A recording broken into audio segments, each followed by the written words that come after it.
radio for the masses. Headline edition, July 8, 1947. The Army Air Forces has announced that a flying disc has been found and is now in the possession of the Army. If the game is rigged, change the game. Game changer. I occasionally think how quickly our differences worldwide would vanish if we were facing an alien threat from outside this world. This is Fade to Black with your host, Jimmy Church, on the Game Changer Radio Network and KGRA, the Global Radio Alliance. I need your help to get to the year 1985. You are listening to Fade to Black with Jimmy Church on the Game Changer Network.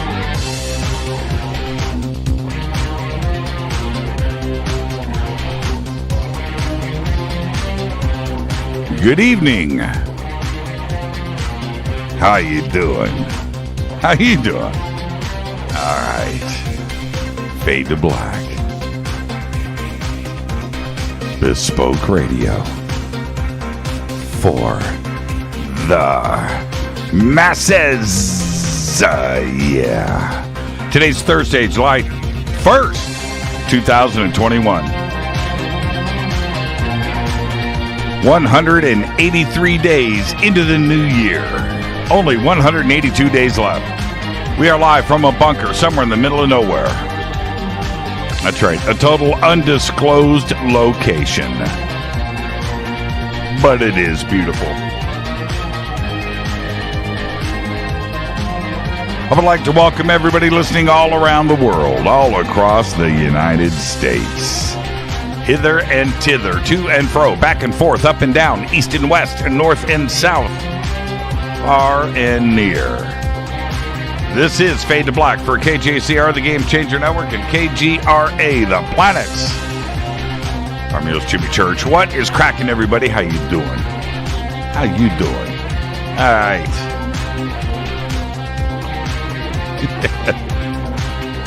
Tonight, right here, Linda Moulton Howe. Oh, yeah. Gonna break it down tonight. Her take on the UAP Task Force report. All of that and much, much more tonight. So much to discuss. Really looking forward to it. And I talked to Linda a few times this week. And this is what I said to her, though.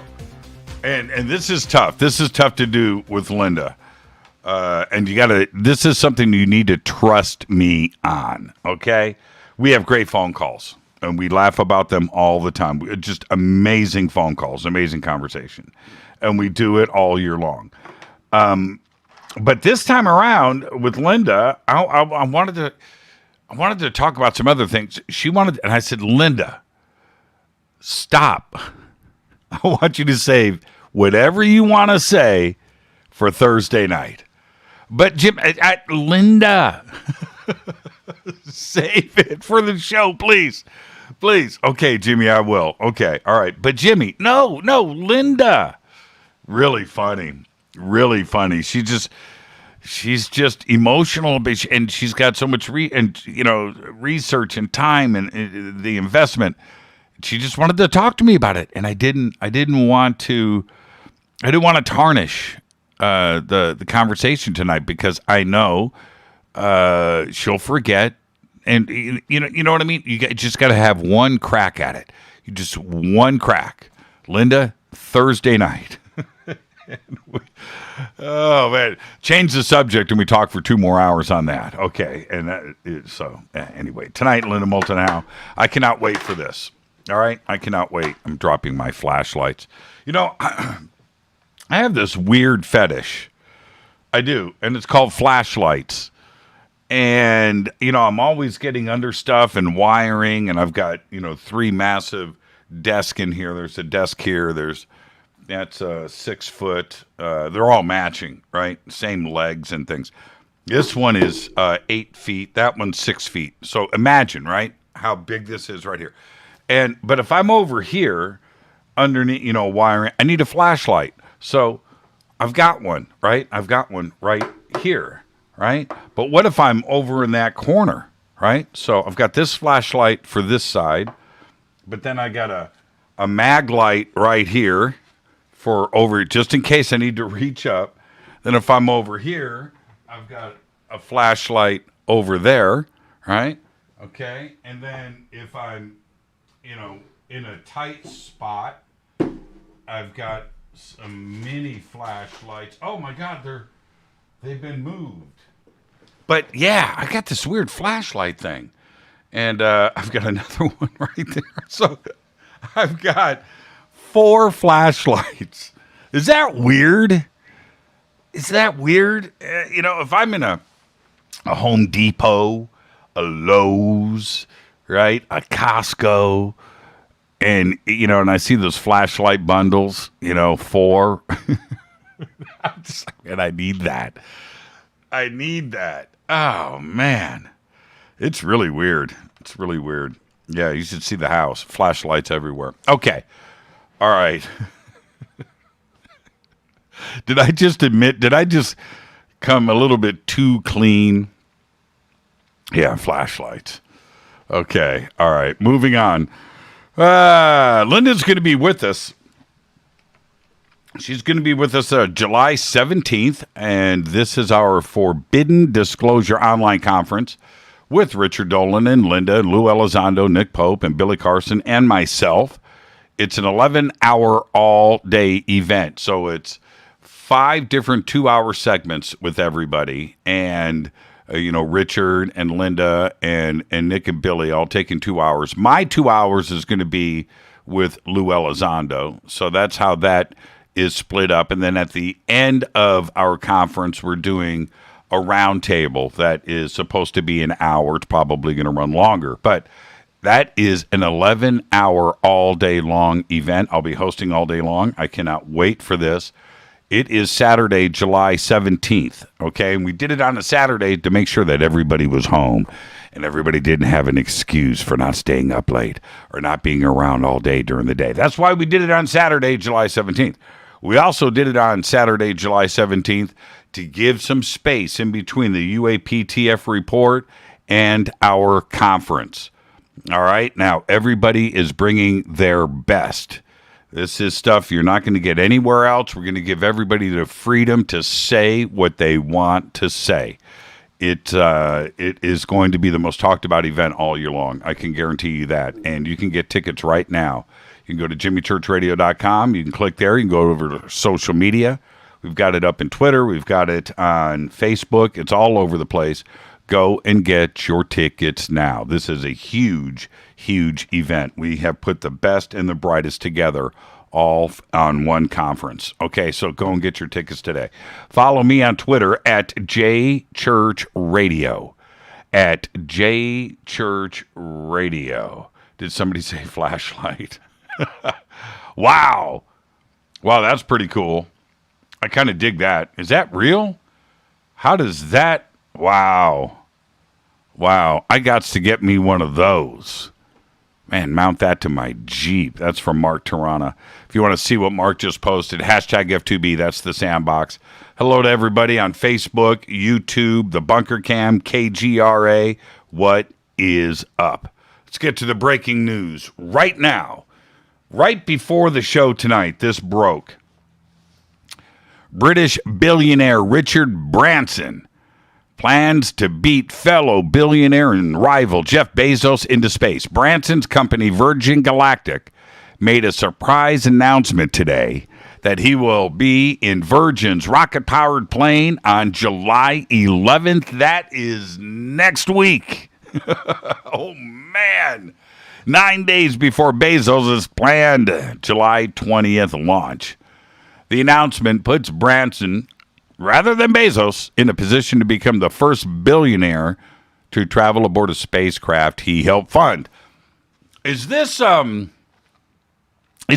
couple of billionaires, swinging their rockets at each other? I said it. That's exactly what it is. That is so Bezos. Well, that's it. We're launching We're going to launch July 10th.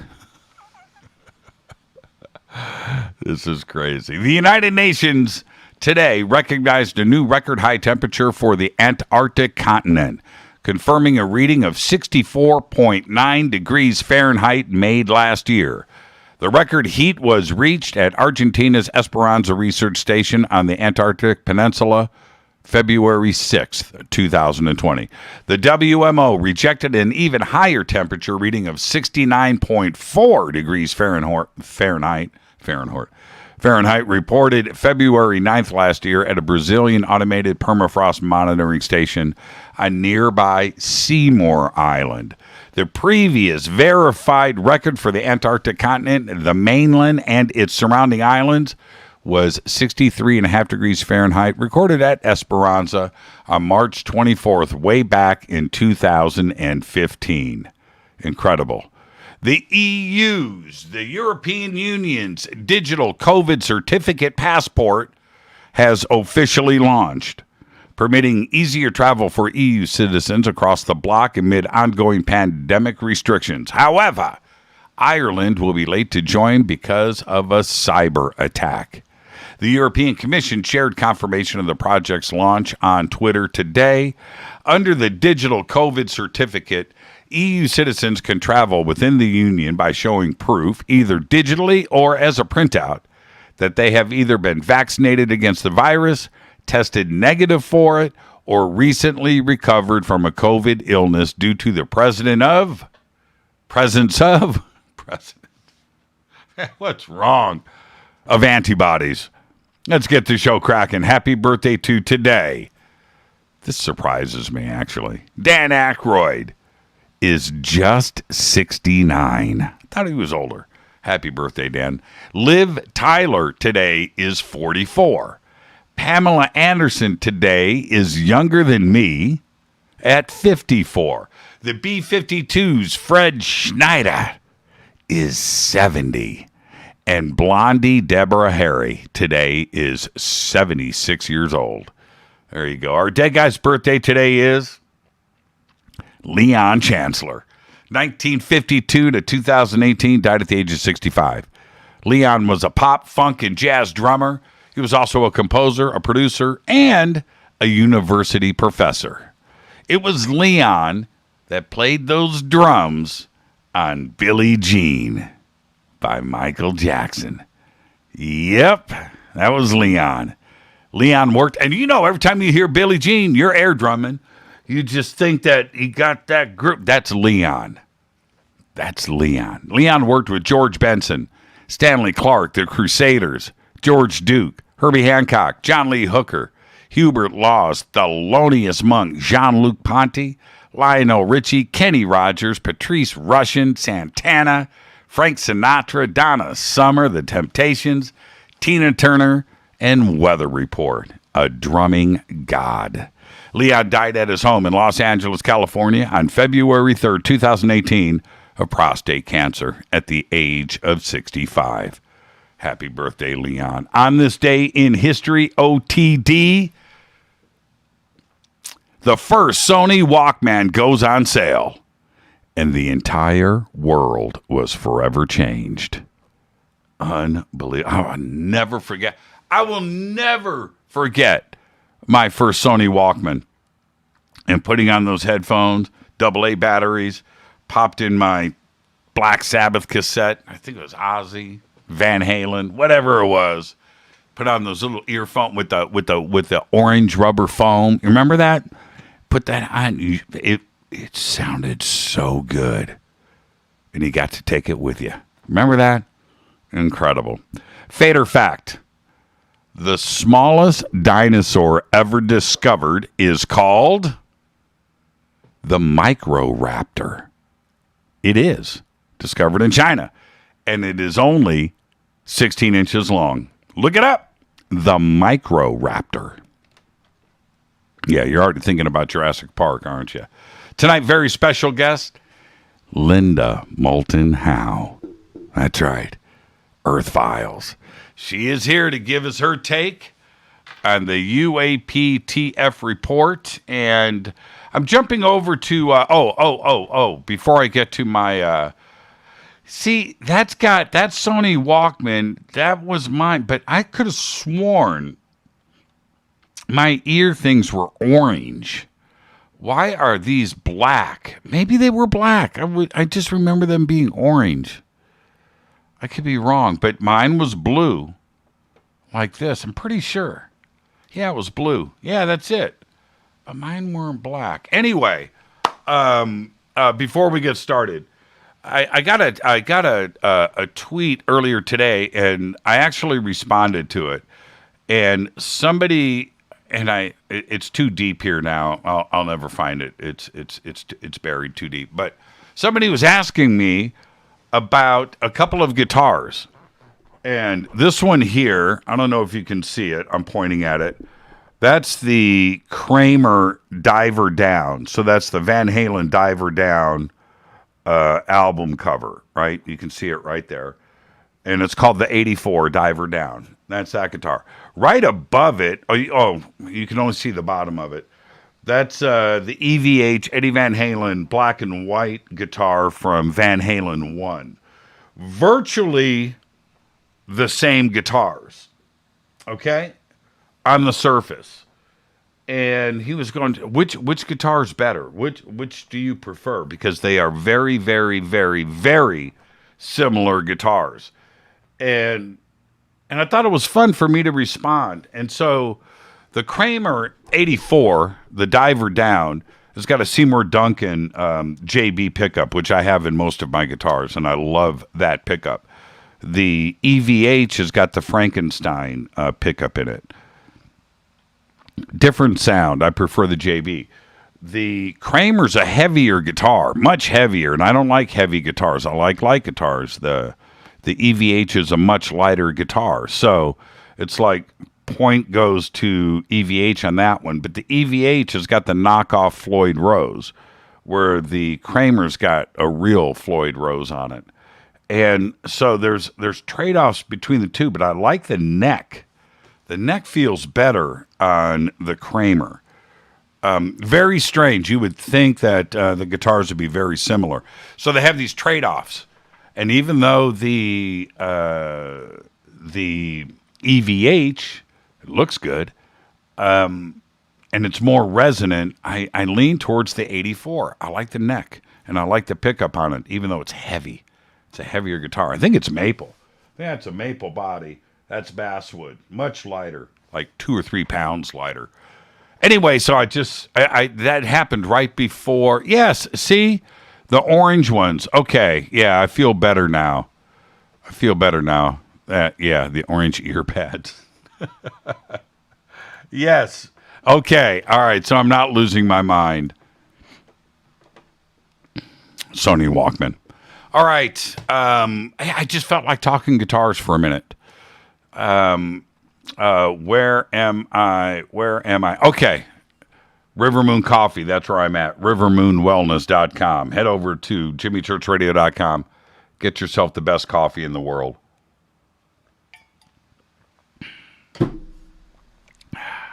Man, that's good. What is survival?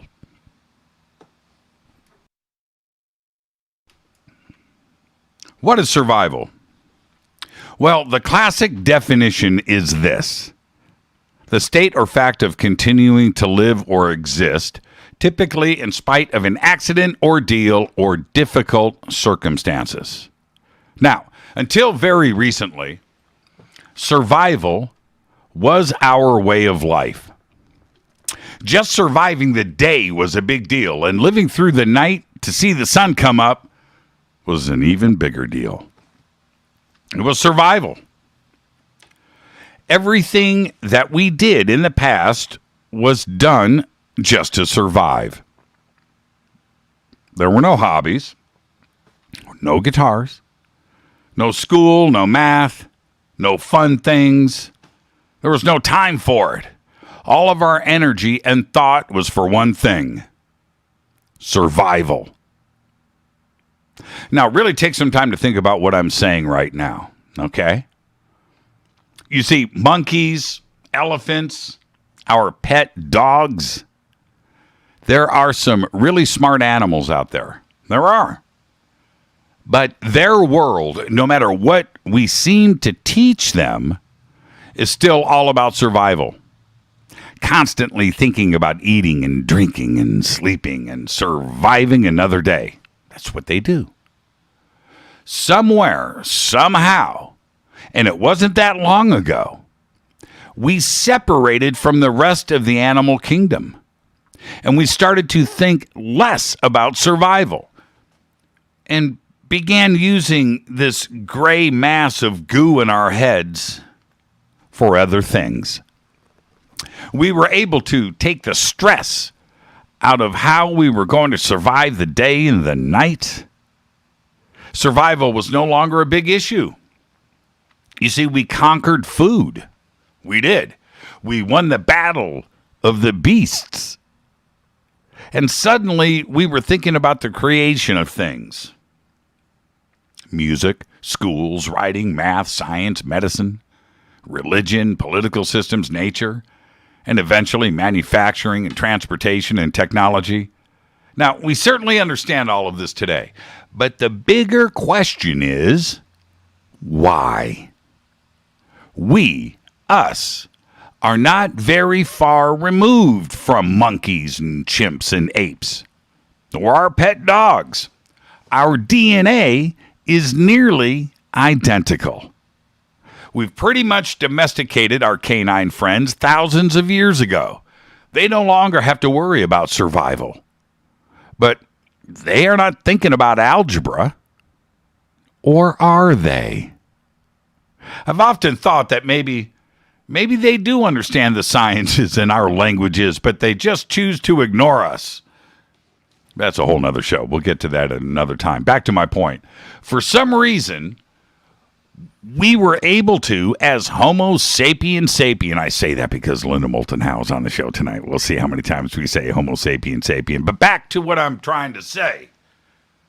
As Homo sapien sapien, we were able to, almost overnight, to think about anything that had absolutely nothing to do with survival. So much so that in the last 300 years of the real modern science, we went from boiling water into steam, which was a very big deal at the time, to measuring particles, movement, and energy, and comparing the results to the math that was predicting it to 9 or 10 decimal places. And the numbers match.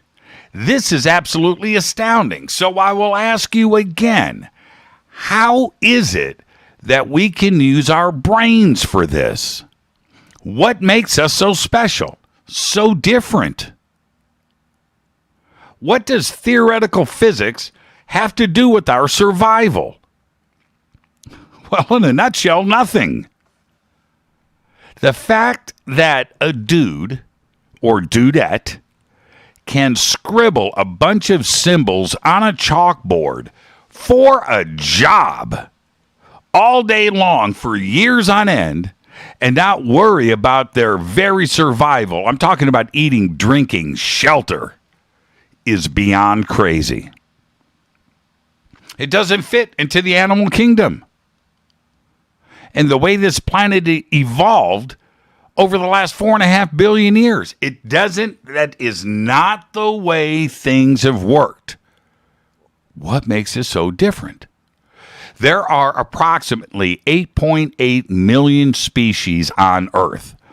Only 1.3 million have been identified and classified, which means that 80% still have yet to be discovered. And we are the only one to do what we do. Like the ability to classify species and come up with a number. And not one of those 8.8 million, not one, does what we can do. Really think about that. It's mind-blowing. The fact that I can even say this to you and think about this. I don't have to go out and kill something and bring it home to my family tonight and stay up all night with a spear in my hand to protect us from lions and tigers and bears. No, that's survival. I don't have to do any of that. It's crazy. And we are the only ones. It's amazing. It's amazing. I am your host, Jimmy Church. This is Fade to Black. Tonight, on this very program, Linda Moulton Howe. We are going to be talking about the UAPTF report. Of course, it was released on June 25th, last Friday. What's her take on it? We're going to do a full breakdown. It's going to be a lot of fun. Linda Moulton Howe is here. I am going to be back on Monday after the July 4th weekend, and then I'm heading out next week to film on location this new project, and I'll be gone all week. But I'm going to be here Monday. I'll be right back after this short break with Linda Moulton Howe on the Game Changer Network and KGRA, The Planet. Stay with me.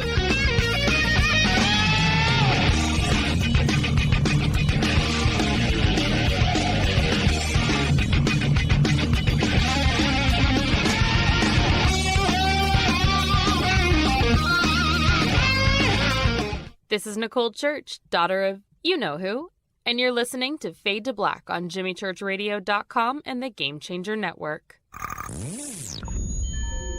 You're listening to Jimmy Church, Fade to Black. Fade to Black will now pause for alien identification. The station that talks the net. KGRA Radio.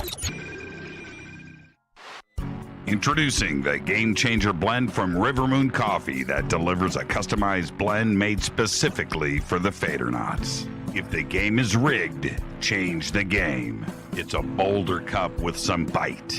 Game Changer is the coffee of choice for those that prefer an organic dark roast that is slightly lighter and milder, but it's still dark. With wild notes of pecans and chocolate with a rich, balanced, full-bodied cup that is roasted to perfection for a great coffee to start your day, as an after-dinner coffee or anywhere in between. Artisan, small batch roasted to perfection. USDA certified organic, all River Moon coffee is freshly roasted and packaged in the USA.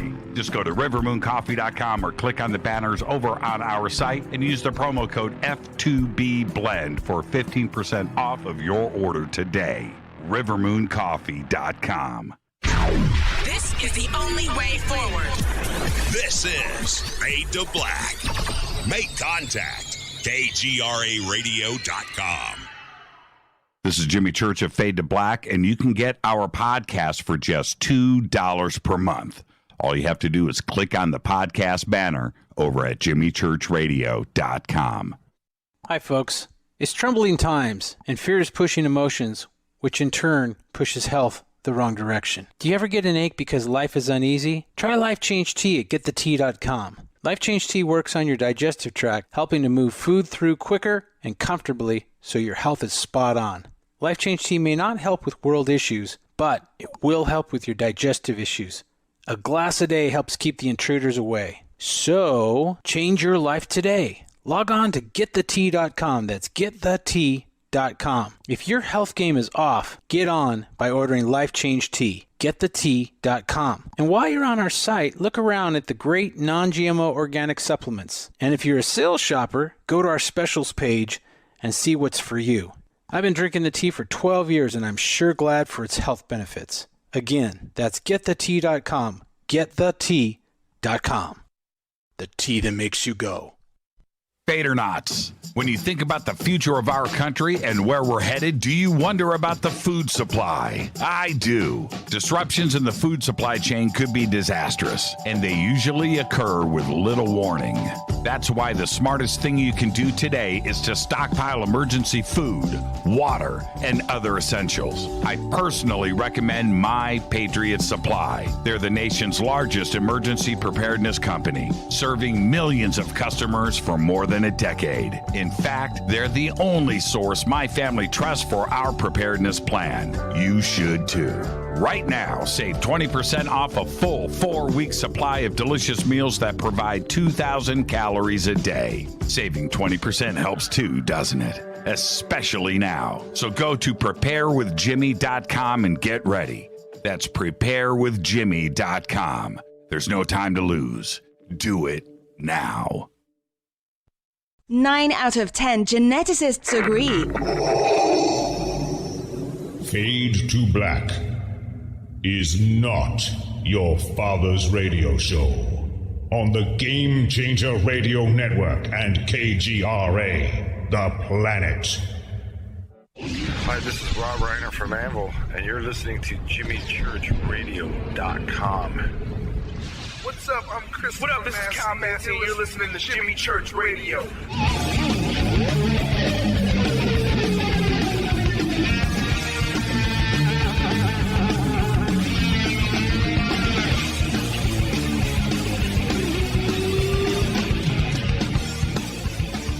All right, welcome back. Fade to Black. I am your host, Jimmy Church. Tonight, Linda Moulton Howe.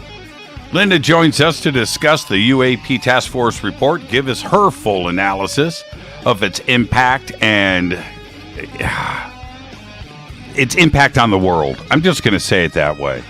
Linda is a graduate of Stanford University with a master's degree in communication and has received local, national, and international awards, including 3 regional Emmys, a national Emmy nomination, and a Station Peabody Award. Of course, she produces, reports, and edits EarthFiles.com.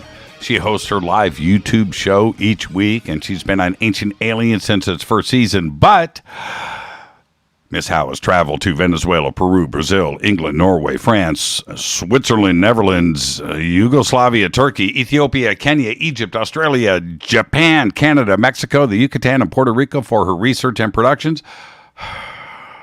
EarthFiles.com. I would like to welcome back to Fade to Black, the one and only Linda Moulton Howe. Linda, how are you? Thank you, Jimmy. I'll never ever stop enjoying that introduction. Hey, I'm glad, and it was enjoyable to travel the planet to all those places, and so thank you. Linda, have you ever wondered? I love it when you say Homo sapien sapien, but I'm going to ask you a question you've probably never been asked. Have you been doing research? You're there, and you're doing your stuff. And by the way, you are my favorite journalist over at Earth Files. I just want to get that out of the way. So, anyway, well, there's only one. That's right. but is this? You're doing your research and stuff, and your cat is sitting there listening to you, and you're talking physics and science, maybe to yourself. And you look at your cat, you go, you don't understand this, and then your cat is thinking, I do. Right? Do you ever think about that? You're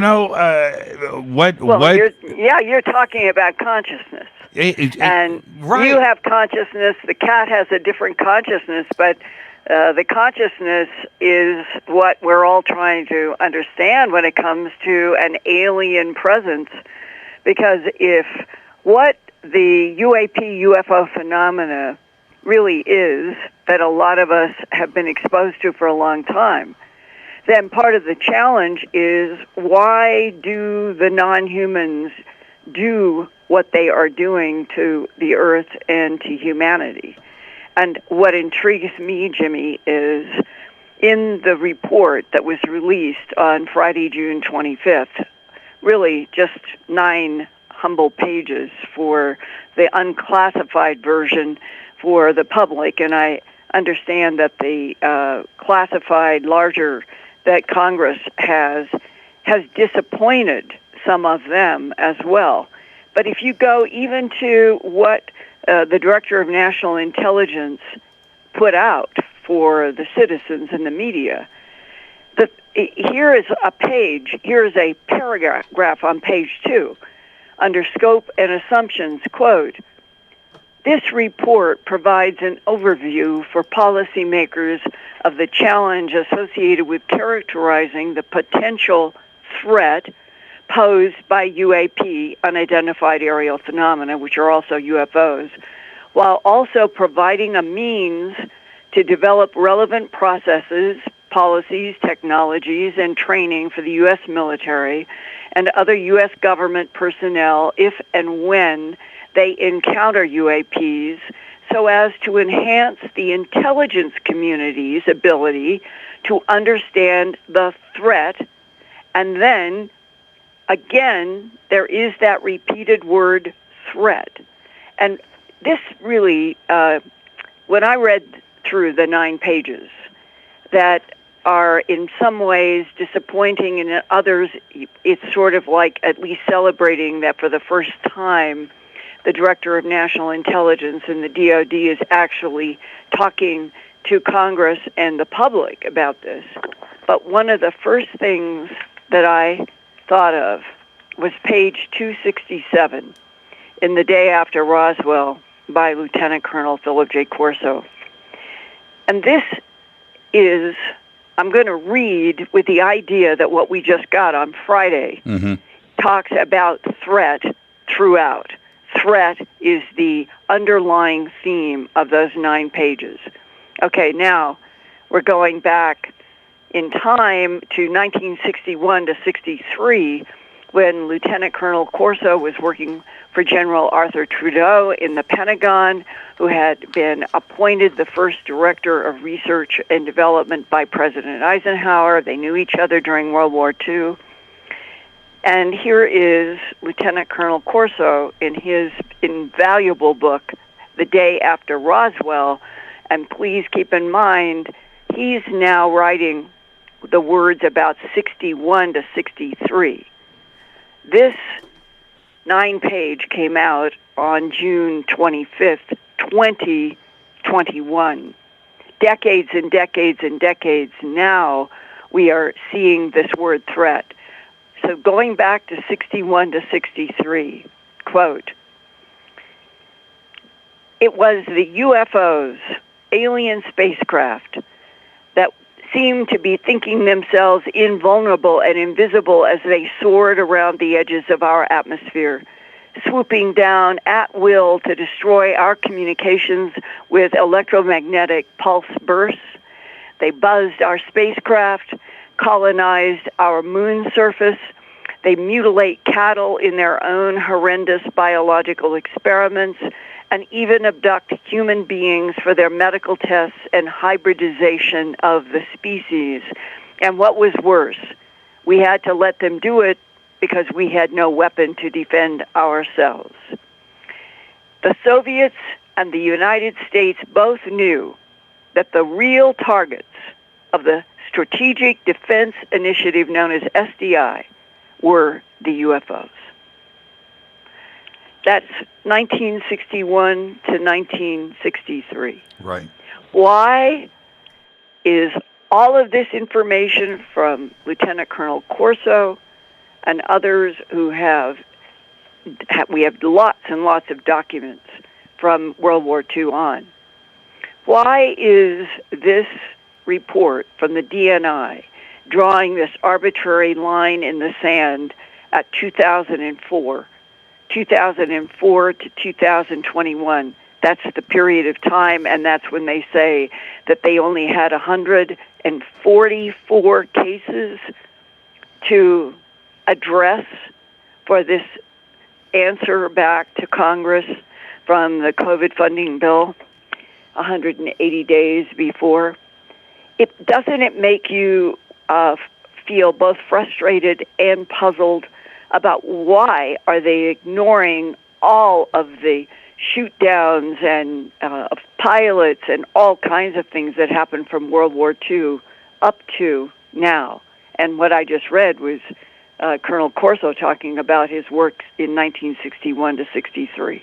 Yeah, and I remember you and we sat down right after, that was December of 2017, so it was sometime in early 2018. Oh, it was at Contact in the Desert, and you and I sat at a table privately. I think Peter Lavenda was with us, right? Yeah. Okay. Yeah, we were. Yeah. Yeah. Okay. So it was the three of us, and I had said then to you and Peter, I said, aren't you guys a little concerned that every article now that comes out in any of the mass media has the word threat in it? Doesn't this concern you guys? And at the time, Jimmy, everybody said, "Oh, it's just the way that Congress gets money for budgets." Right.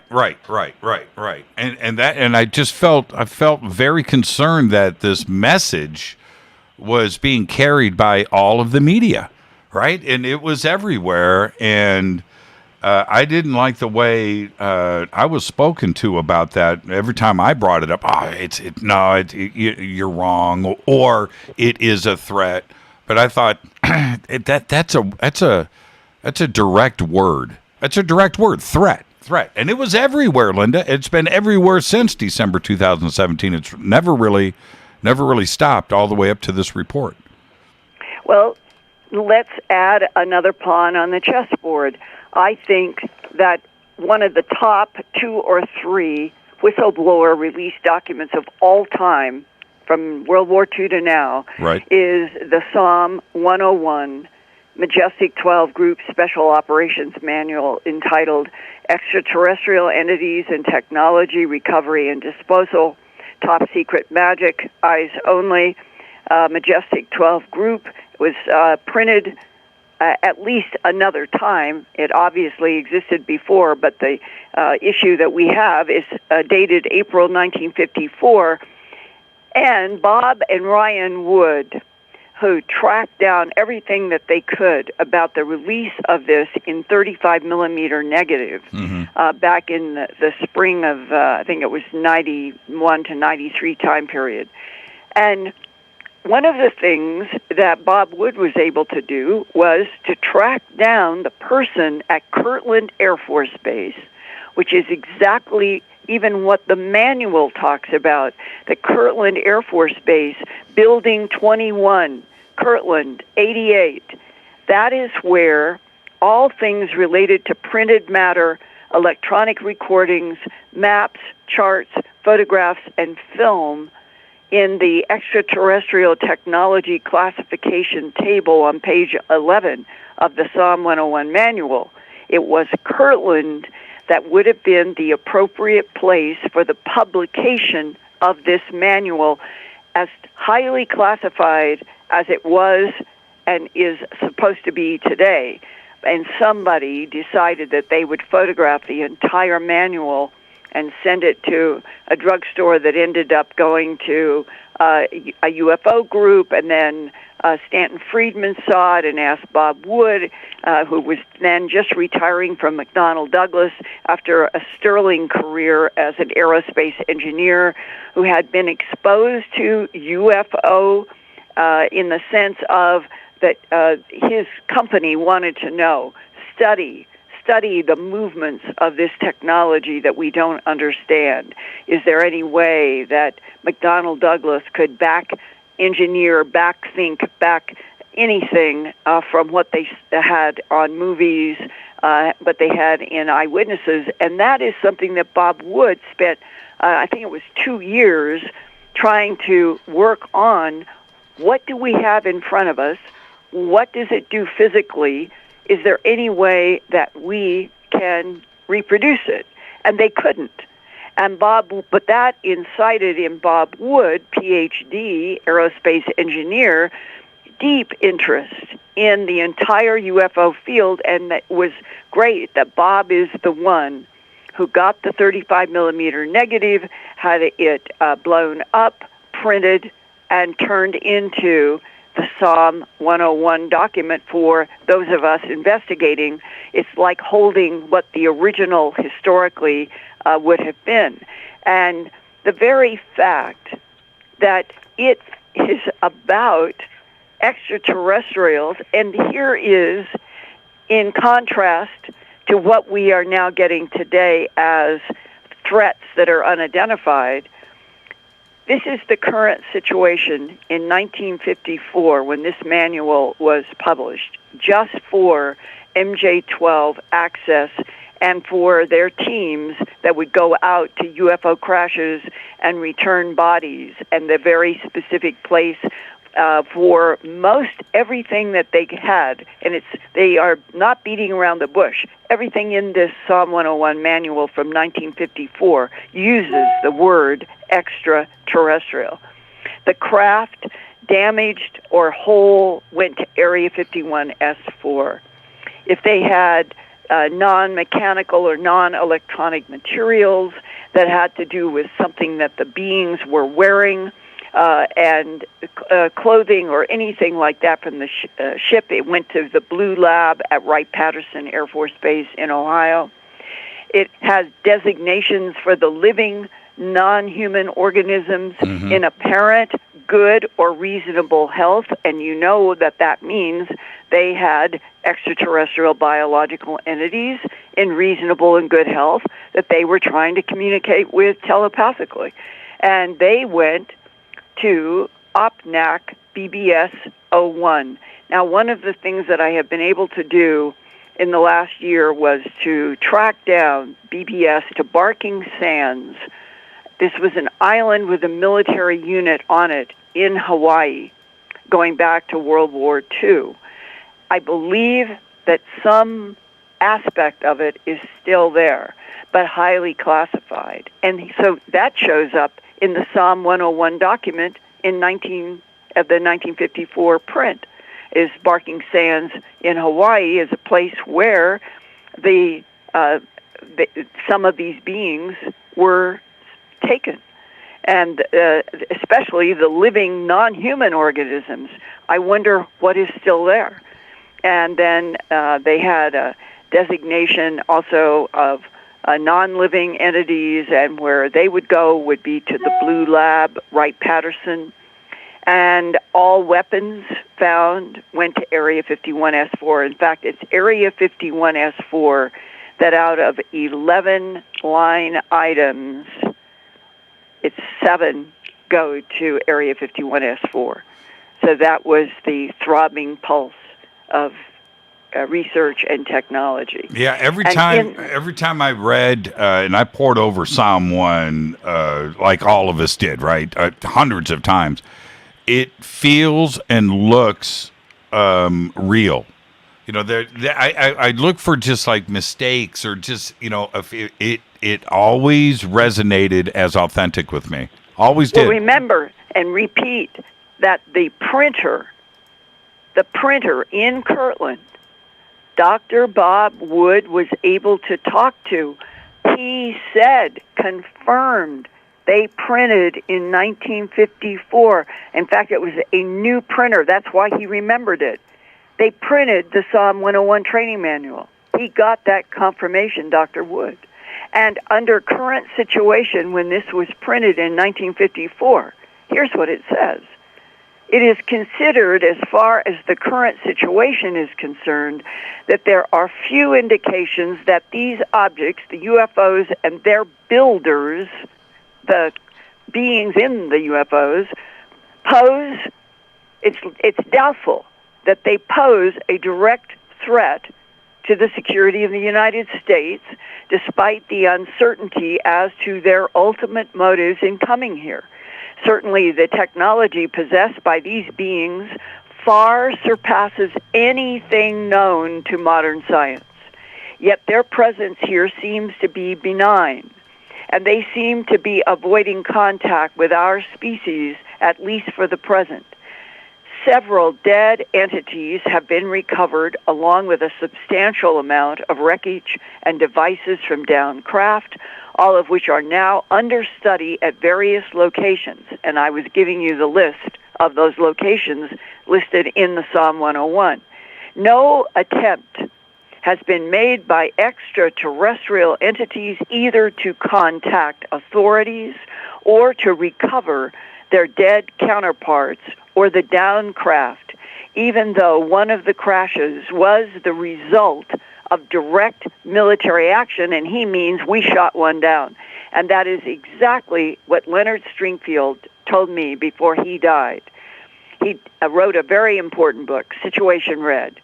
And in one meeting that we had at his home, he showed me correspondence, letters, files that had gone into Situation Red and were part of his assertion that the United States military were trying to bring down UFOs. And he told me, he was in the Air Force for a period of time, that this was a quote. I've never forgotten it because I was so stunned by it when he told me this, and this would have been in the early 80s. He said, we had a standing order to try to shoot down UFOs. And he said, no one will ever know how many pilots we lost trying to carry out that order, and the families were never told the truth. Now, this current situation in the Psalm 101 is basically saying and admitting that we brought down a craft, even though one of the crashes was the result of direct military action.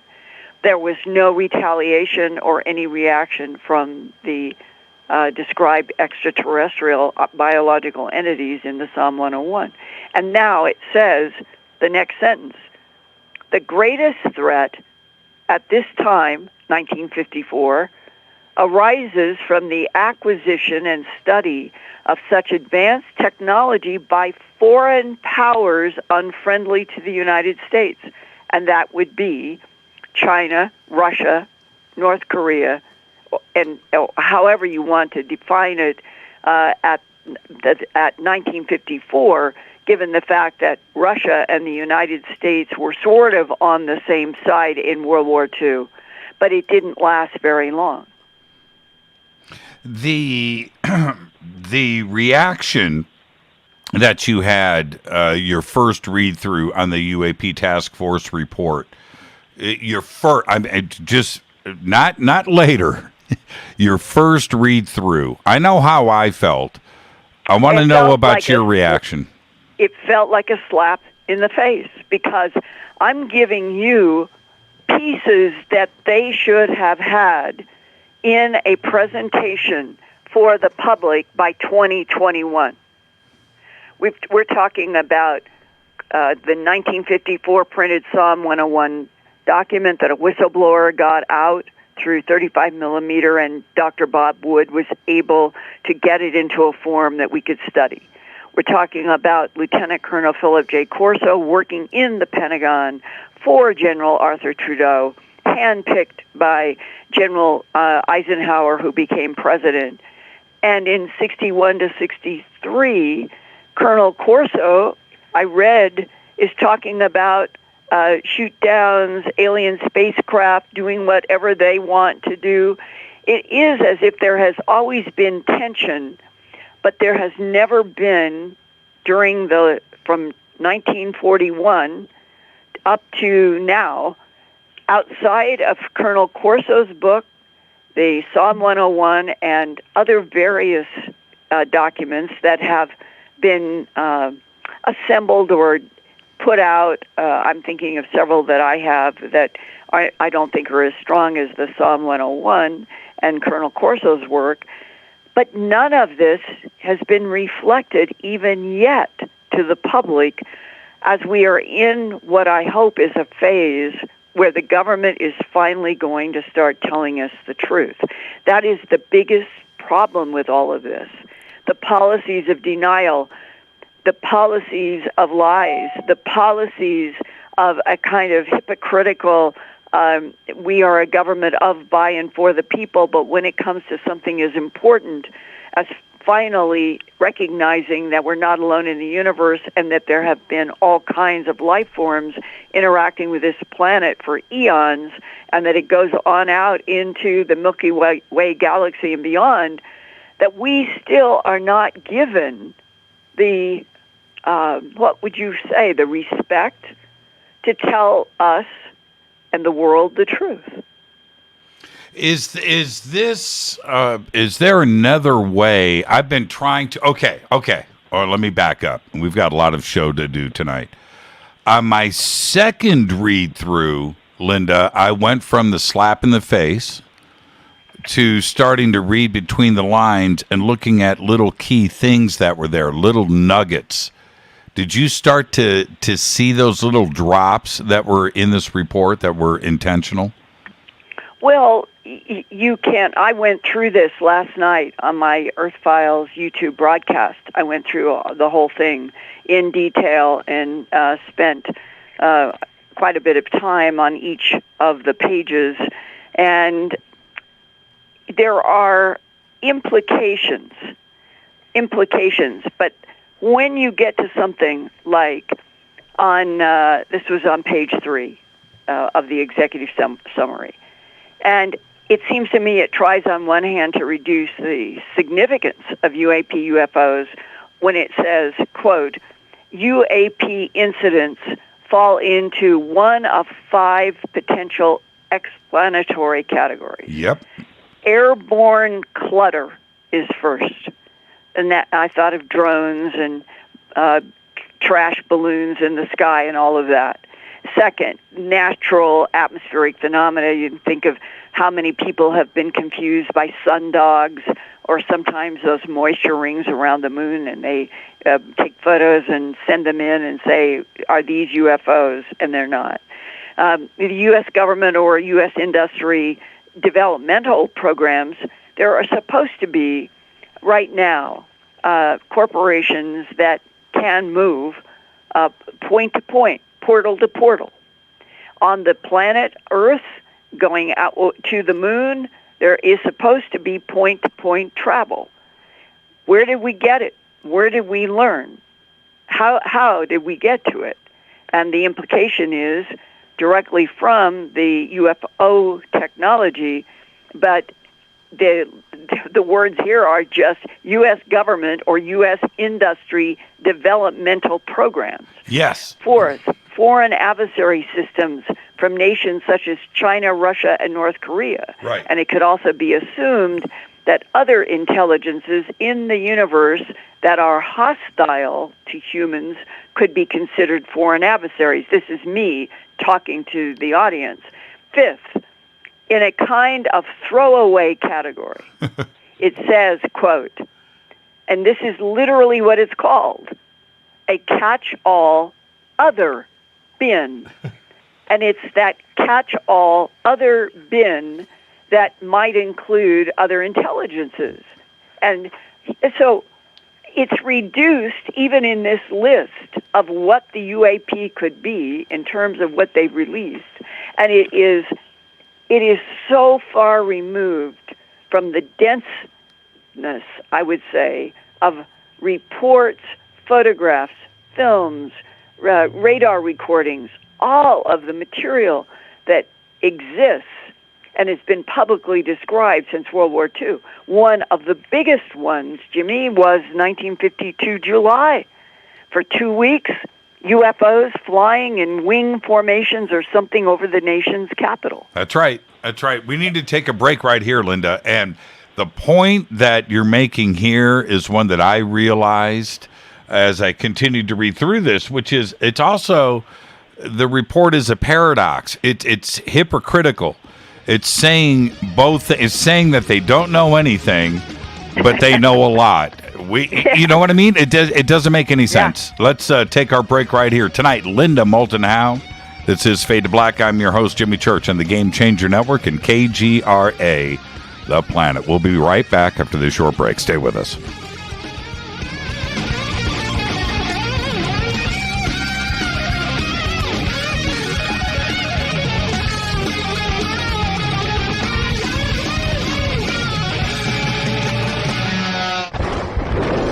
This is Fade to Black with Jimmy Church on the Game Changer Radio Network and KGRA, the Global Radio Alliance. This is KGRA Digital Broadcasting Station, Salt Lake City, Utah, Van Buren, Arkansas.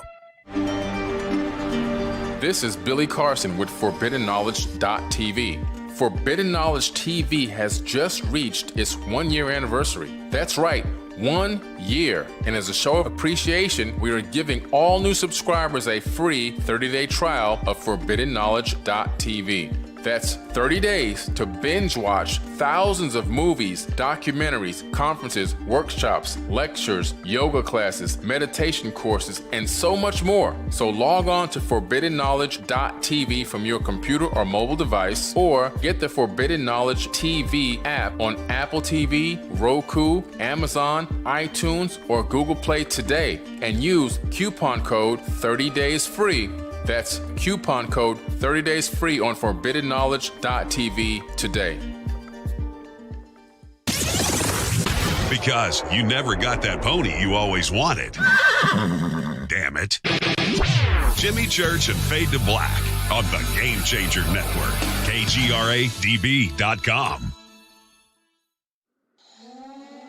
Listen, I know, and you know, that you've always wanted your first crystal skull. Or maybe you're a collector just like me, but you just don't know where to go to find the real thing. Then I met Carolyn Ford over at EinsteinTheCrystalSkull.com. Carolyn is the guardian of Einstein, one of the most respected ancient crystal skulls in the world. All of her unique skulls have been imprinted sitting with Einstein in his sacred lodge and are carved from the finest gemstone and materials.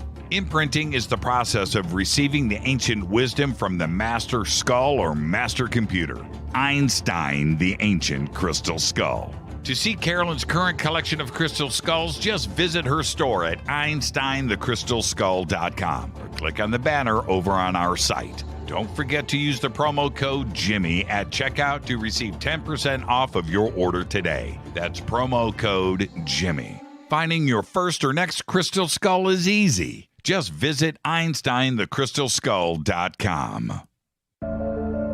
When you take the beans from Central America with dashes of Indonesian and African mixed in and then roast it to the dark side of Fade to Black, you create the ultimate brew of fringe. Introducing the Fade to Black blend from River Moon Coffee. Yes, River Moon's darkest customized roast was created for the love of Fade to Black. The alchemy of masterful roasting and smoking the beans is in every sip of this full-bodied, dark Java. I need my coffee dark, deep, with distinct bittersweet chocolate highlights, just like the bunker. Leaning further into the darkness of the roast is Fade to Black blend from River Moon Coffee. Just click on the banner at jimmychurchradio.com and use the promo code F2BBLEND for 15% off of your order today. Hello, I'm Katie, and you're listening to my main man, Jimmy Church, on jimmychurchradio.com. Hi, this is Ray Hobbs here, repping the planet, and you're listening to my good friend, Jimmy Church, Fade to Black, on the Game Changer Network and the KGRA Digital Broadcast Station. This is Toby Kebbell. You're listening to JimmyChurchRadio.com. Don't hurt me, Jimmy. I'm only little. Hey, I'm Adrian Grenier. And this is Ari Gold. We're the Honey Brothers. We're of the Honey Brothers. Hey, I'm Adrian Grenier. And I'm Ari Gold. We're the Honey Brothers. And you're listening to Jimmy Church. The Revolution. This is Jimmy Church of Fade to Black, and you can become an official Fadernaut by just going to our membership section at jimmychurchradio.com. Hello, this is Serena Wright Taylor from Conscious Life Expo, and you're listening to Fade to Black with Jimmy Church, who holds the Lucky Pony record for the best astrological chart since 1963. True story. This is Micah Hanks of the Gralien Report, and you're listening to Jimmy Church on Fade to Black, across the globe on the Game Changer Radio Network and the one and only KGRA Radio, The Planet.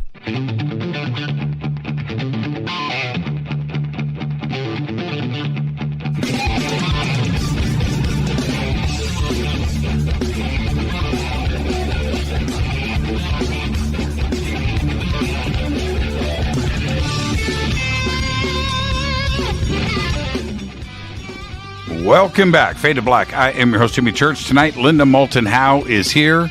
We're talking about the UAPTF report. We're going to do a complete analysis tonight with Linda and get her vibe on what this report means. And so, Linda, the the paradox feeling that I have. And what I mean is it's like the report is trying to say two different things. That they don't know anything. That's the first point. And then the second, that apparently they know a lot. They report on 18 incidents described by 21 reports. Observers reported unusual UAP movement patterns or flight characteristics. Well, that says a lot right there. Yeah, but there 144. Good heavens, the Project Blue Book had 12,600 and some reports.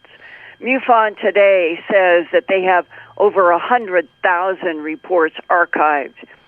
There have been so many reports by people, and they're trying to say that this is originated from U.S. government sources, largely Navy pilots. When you read the report, it's largely Navy pilots, of which 80 reports involved observation with multiple sensors that would be like radar and technology. Well, before getting to that sentence, if you go back on what was page 3 and page 4, the juxtaposition that you are raising that question about, it has such a give and take in every page. In page 3, it was talking about the, quote, UAP clearly pose a safety of flight issue and may pose a challenge to U.S. national security if they are foreign adversary collection platforms or provide evidence of a potential adversary that has developed either a breakthrough or disruptive technology. So those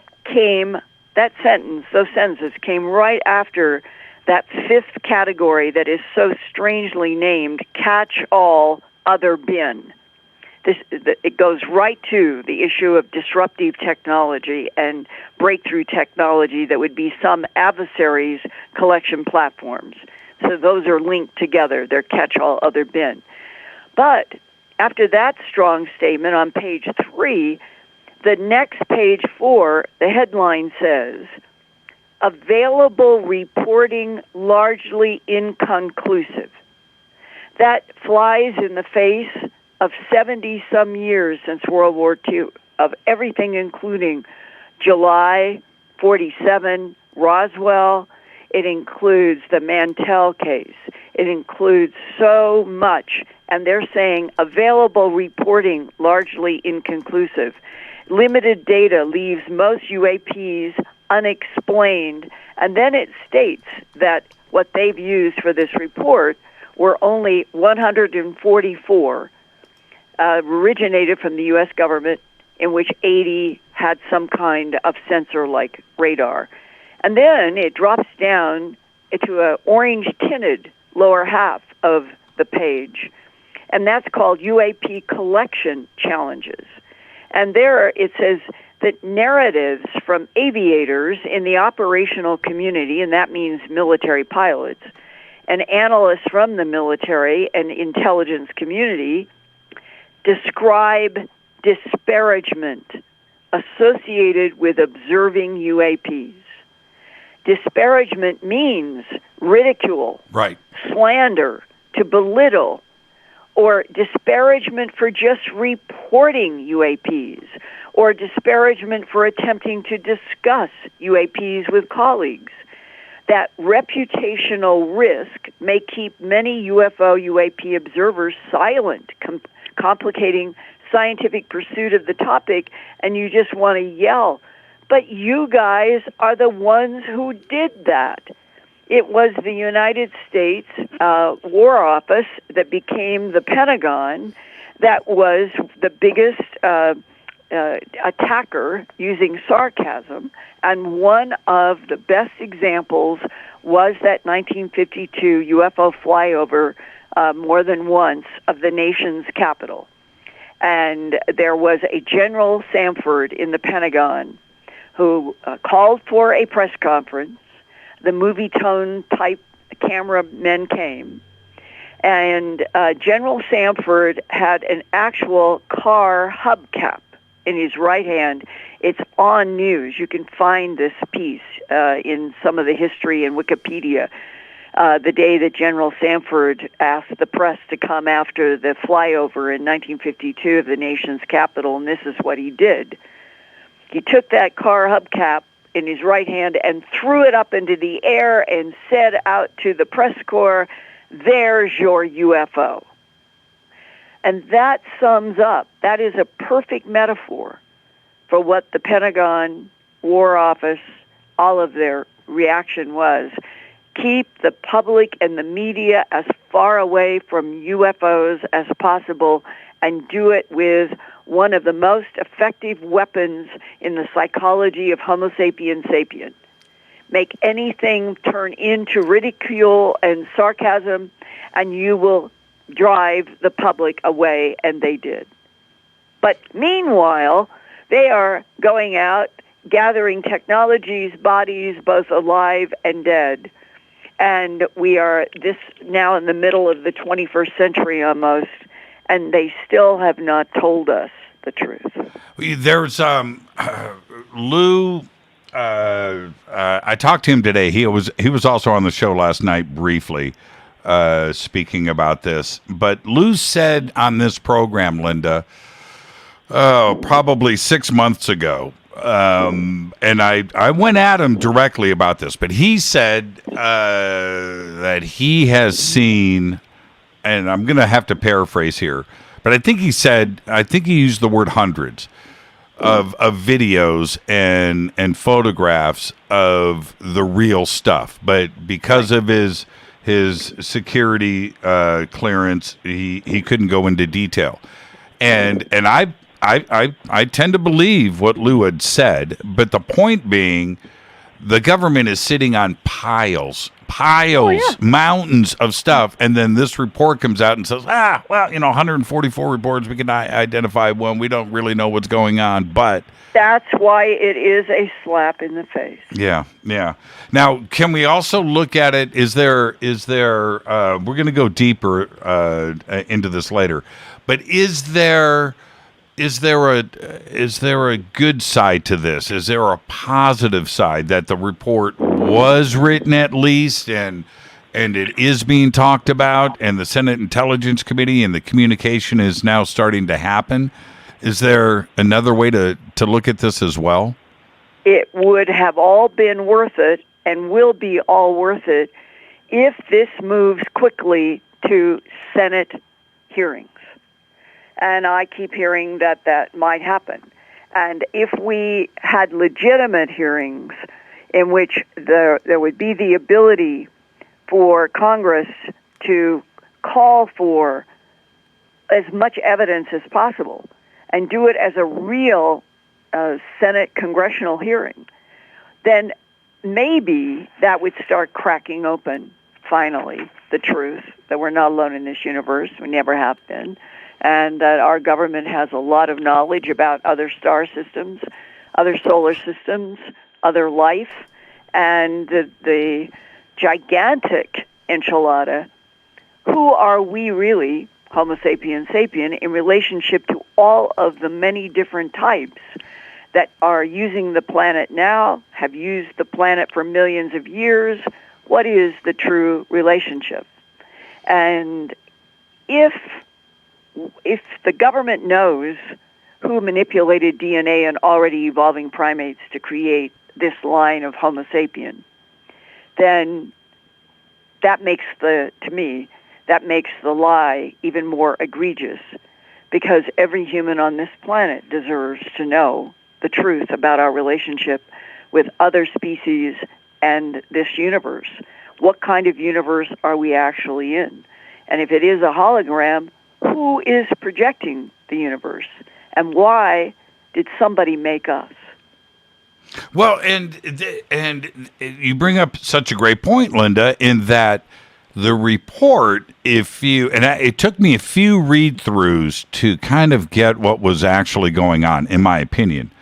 The report is written for like 5 different groups that could say, hey, they're talking about ETs here, right? So you've got that. You've got the skeptics that can say, hey, ETs are not here. This is not an ET thing. You've got the other part that you know what, this is Russian and China. You know, it's very cleverly written, so much so that Neil deGrasse Tyson tweets out the other day a couple of tweets saying, hey, there's no extraterrestrials. This is all explainable. You guys are nuts.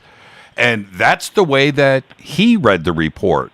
And then there's others that read the report, like myself, and I can see the ET component is clearly defined here. You know, and it's a really well-crafted and well-worded report where it's acceptable to so many different people. It's not clearly defined in one direction. Well, in terms of, yes, having your cake and eating it too. Yes. But that's not what should be coming to the world at this juncture in the timeline. Not having your cake and eat it too. This world needs truth. This world needs reasons for us to unite as a population in this country behind something that is actually factual. And if you go to the DNI's page 7, it says, quote, the majority of UAP data is from U.S. Navy reporting, but efforts are underway to standardize incident reporting across U.S. military services as if this had not been accomplished, that all military services are not even required or requested to monitor, record UAP, UFO activity. And it goes on, across U.S. military services and other government agencies to ensure all relevant data is captured, including from the U.S. Air Force, as if that hadn't happened. Well, for heaven's sake, Project Blue Book, it went from 1947 to 1969. That's 22 years.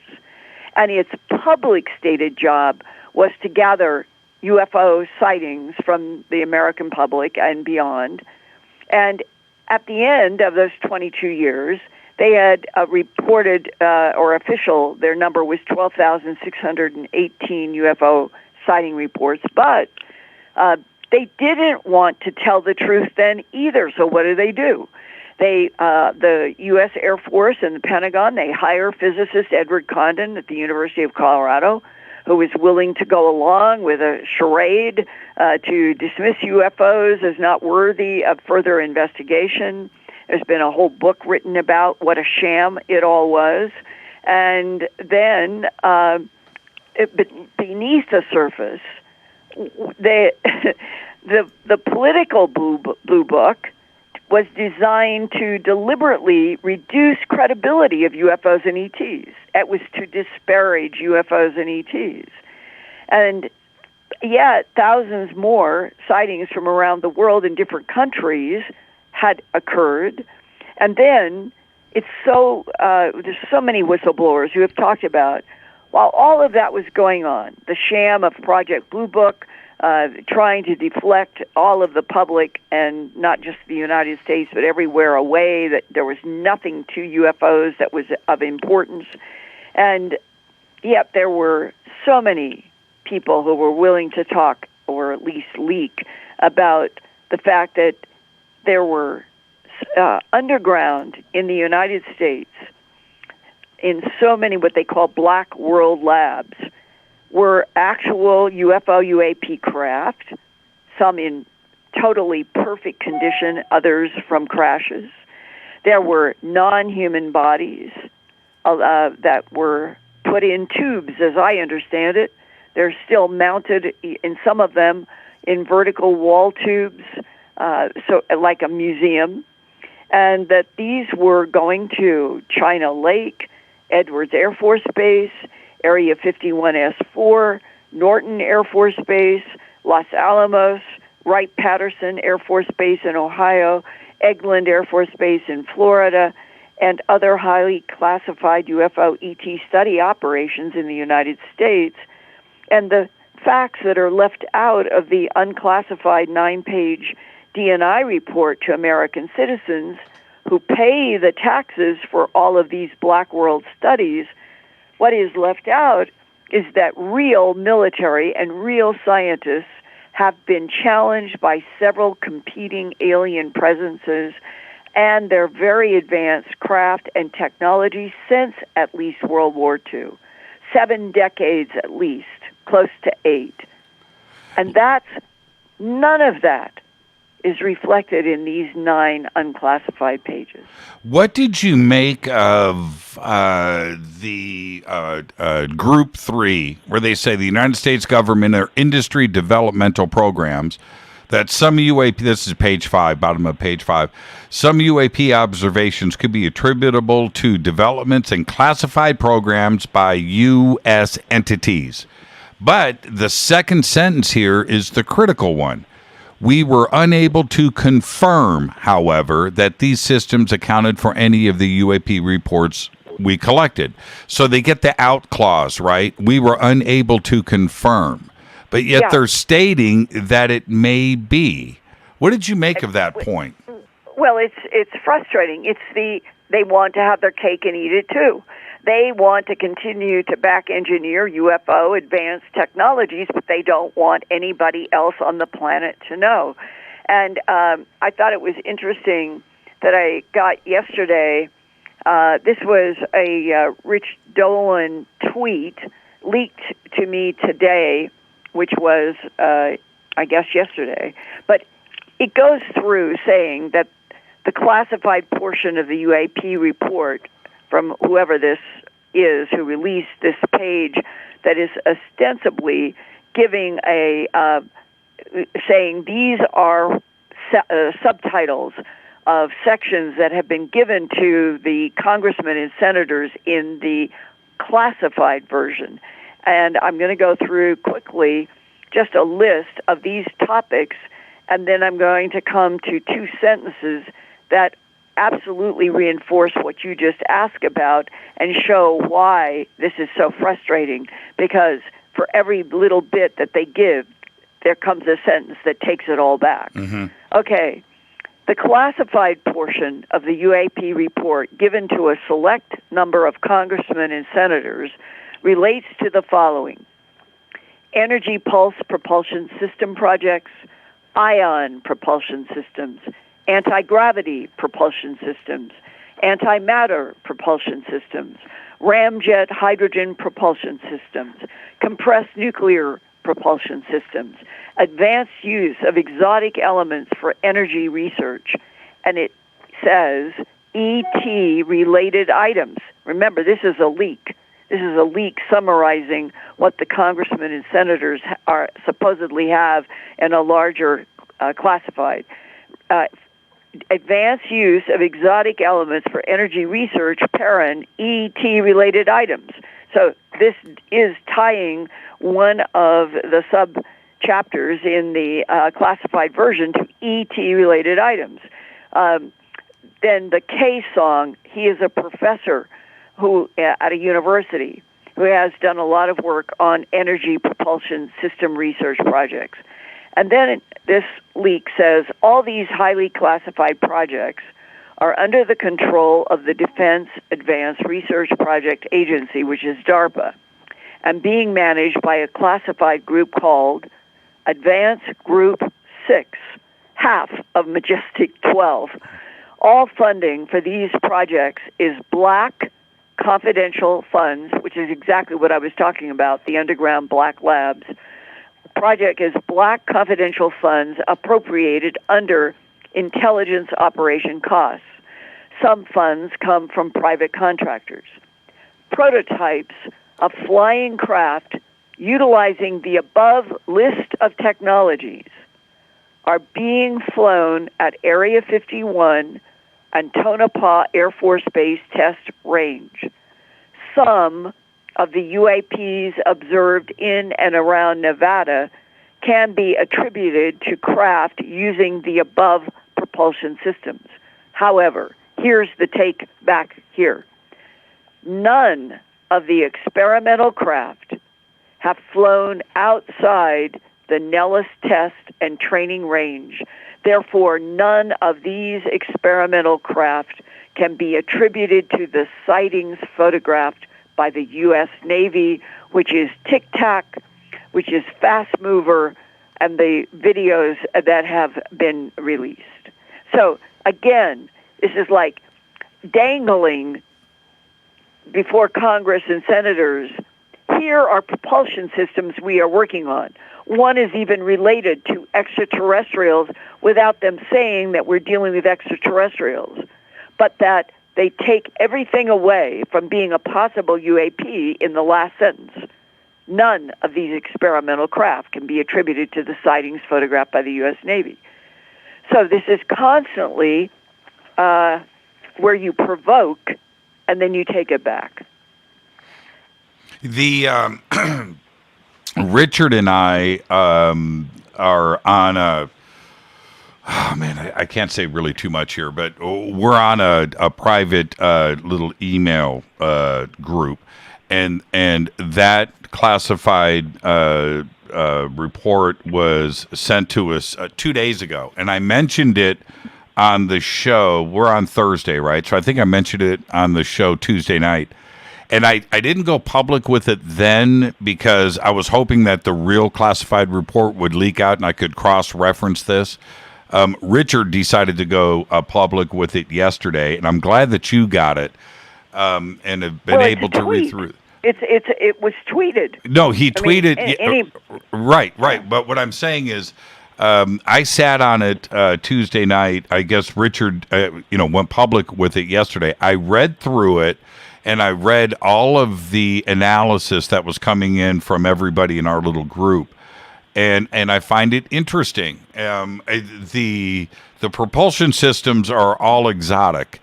And I found that interesting, but the point that was made in the report, which really took it to the next level for me, is that these secret access programs, these black projects, were being tested in a very specific geographic location, and it had nothing to do with the East Coast or the West Coast. Right. It was a very interesting point. Yeah. Exactly. Well, there's something else, too. That in the 9 pages, it talks about how the most of the videos that have been the Navy, that they want to get the Air Force and the other military involved. Well, when I was meeting Colonel Corso for the first time at the July 1997 50th anniversary of the crashes in the Roswell area, he told me, he said the biggest problem that he and General Arthur Trudeau and President Eisenhower had in the years 61 to 63, when they were clear, I mean, there was no illusion. They were dealing with extraterrestrials.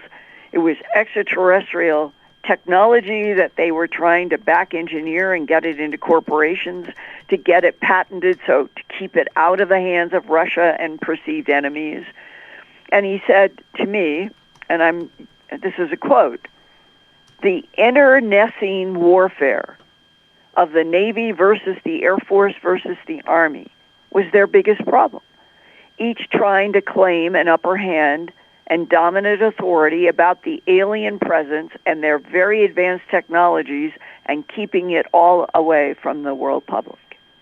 So right now, part of I guess you would say, the drama or melodrama is that Lou Elizondo has had to get Attorney Danny Sheehan to represent him before the DOD Inspector General for disparagement, that the Pentagon has been responsible for pushing back against Lou Elizondo as they have pushed back against anybody who has tried to tell the truth that we are dealing with extraterrestrial technologies, extraterrestrial biological entities, extraterrestrial interdimensionals.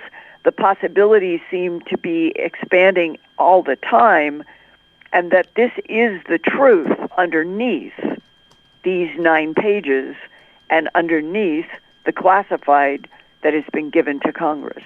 In other words, both are deflections.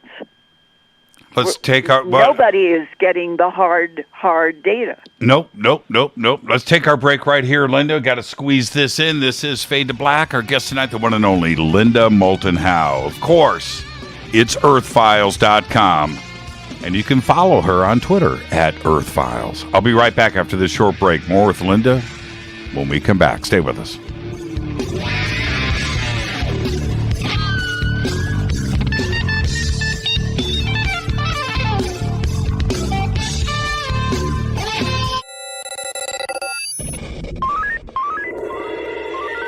Way out here, we listen to Jimmy Church. You're listening to Fade to Black. Always on the edge of the hottest alternative talk. Jimmy Church with Fade to Black. KGRARadio.com. ¿Qué tal, mis amigos? Yo soy Mario Carson, el tiburón, y los invito para que escuchen a mi buen amigo Jimmy Church Radio. ¡Claro que sí! Do you want to be an official Fadernaut? Of course you do. This is Jimmy Church of Fade to Black. Just go to our membership section at jimmychurchradio.com. Fadernauts. When you think about the future of our country and where we're headed, do you wonder about the food supply? I do. Disruptions in the food supply chain could be disastrous, and they usually occur with little warning. That's why the smartest thing you can do today is to stockpile emergency food, water, and other essentials. I personally recommend My Patriot Supply. They're the nation's largest emergency preparedness company, serving millions of customers for more than a decade. In fact, they're the only source my family trusts for our preparedness plan. You should too. Right now, save 20% off a full 4-week supply of delicious meals that provide 2,000 calories a day. Saving 20% helps too, doesn't it? Especially now. So go to preparewithjimmy.com and get ready. That's preparewithjimmy.com. There's no time to lose. Do it now. So, you love talk radio? Then you'll love TalkStreamLive.com. TalkStream Live is always on, 24/7 with the best streaming talk shows. Find your favorite talkers and discover some new ones. It's free, readily available online or on mobile with any smartphone or tablet. Finding your favorite talk shows all in one place has gotten a whole lot easier. Just go to TalkStreamLive.com. Be sure to download the free apps from Google Play or the iTunes App Store. You listen to us, and we listen to you. And so does the CIA. KGRARadio.com. You are listening to Fade to Black with Jimmy Church on the Game Changer Network. Oi, oi, I'm Reese Evans. You're listening to Jimmy Church. This is Revolution. The revolution will not be televised. The revolution is on radio. Ciao.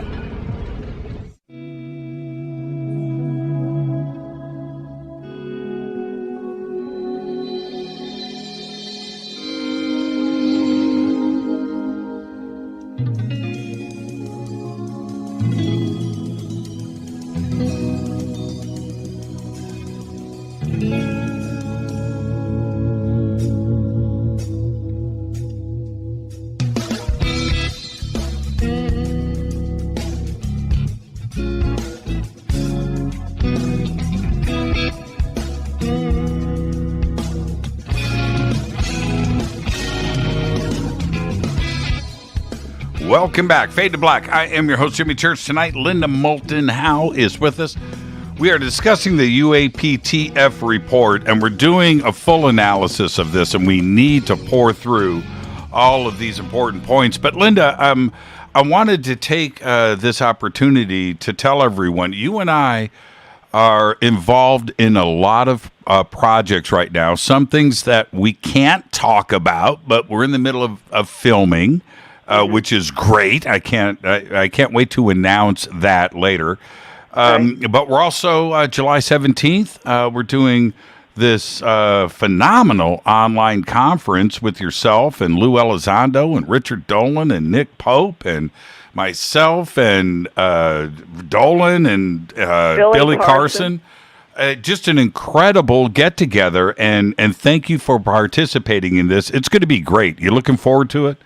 I am, especially if new information will keep coming out, even if they're trying to have their cake and eat it too.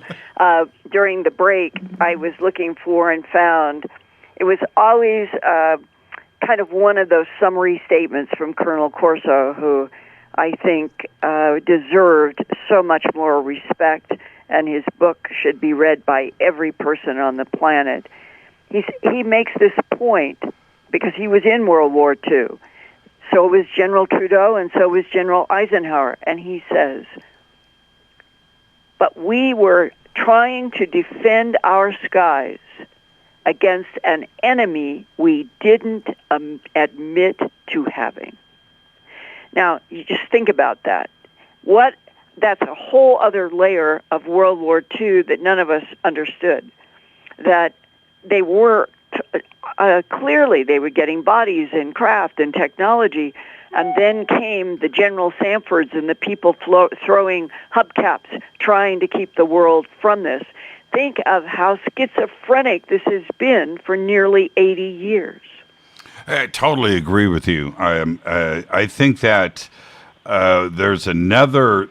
Okay, let's step out of bounds for a second. There's something that needs to be discussed for the audience and for the world directly. And one of them is this. For 80 years, we have been, the UFO community, witnesses and testimony, have been ridiculed, teased, and put down by Washington, D.C., all elements of it, that we were crazy, right? Yes. It's exactly the same thing they're doing to Lou Elizondo now. Well, let's put that. Let's pin that one on the wall for a second. But then we have suddenly this communication coming out of Washington, D.C. from all factions that now they want to talk about this and that we are not crazy, that there is something going on. Before that trust is there for us, we need to see some real action. And I don't want this community of ours, Linda, and you and I have talked about this so many times privately, but I don't want this community disappointed again. And I think we need to take baby steps here. I'm happy that the report was written, but I need to know why. Well, I don't think of it as a community. I'm an investigative reporter, producer, writer, director, editor. You are a radio host. We are professionals and people living in the United States, and that this is a world, solar system, galaxy issue. If other life in the universe is so threatening, what are humans doing on Earth? I mean, the box gets out that big, and I want to share one other piece that, in a sense, goes to all of this. And this is on page 180 of The Day After Roswell by Lieutenant Colonel Philip J. Corso. He says, it was the EBA's use of directed energy as a medical tool and ultimately as a potential weapon that sent shivers up and down our spines, because to our minds it was evidence of the aliens' hostile intentions. In the Pentagon, from 1961 to 1963, I reviewed field reports from local and state police agencies about the discoveries of dead cattle whose carcasses looked as though they had been systematically mutilated, and reports from people who claimed to have been abducted by aliens and experimented on. One of the common threads in these stories were reports by the self-described abductees of being subjected to some sort of probing or even a form of surgery with controlled, intense, pencil-thin beams of light. Local police reported that when veterinarians were called to the scene to examine the dead cattle left in the fields, they often found evidence not just that the animal's blood had been drained, but that entire organs were removed, with such surgical skill that it couldn't have been the work of predator or vandal removing the organs for some depraved ritual.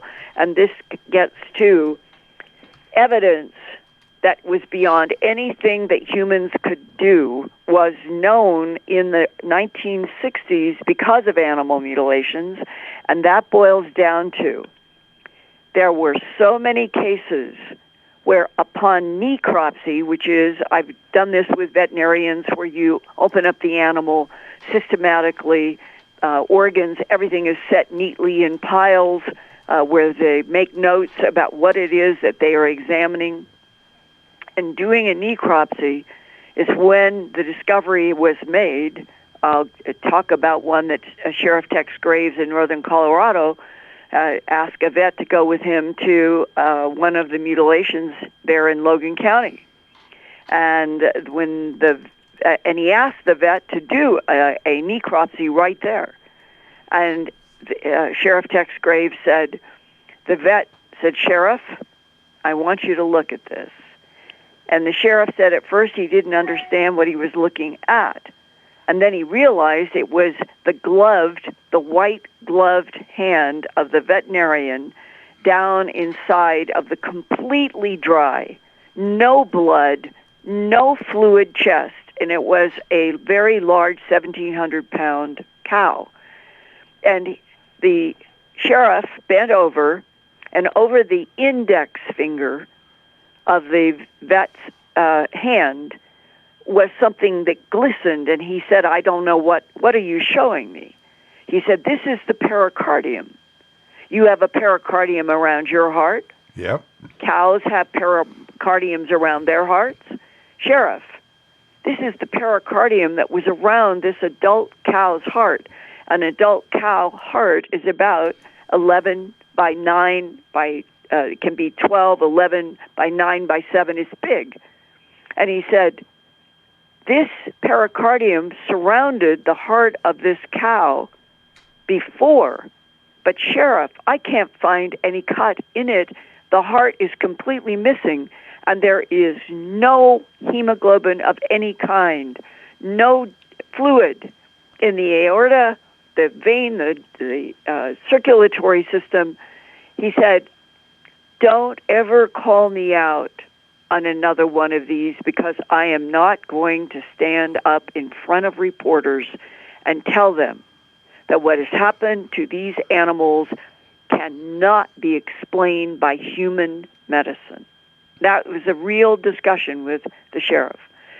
So now, how could this be done? That's when I went to the University of Colorado Medical Center.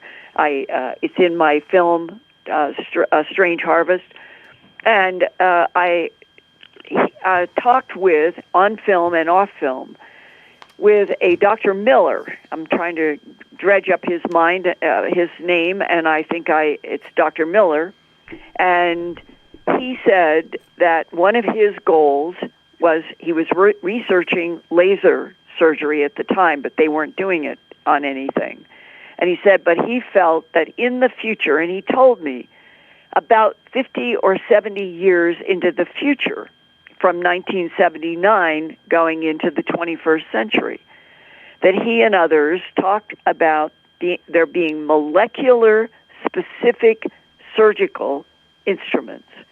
And he said, this is how you could remove a heart inside of a pericardium with no blood and no fluid.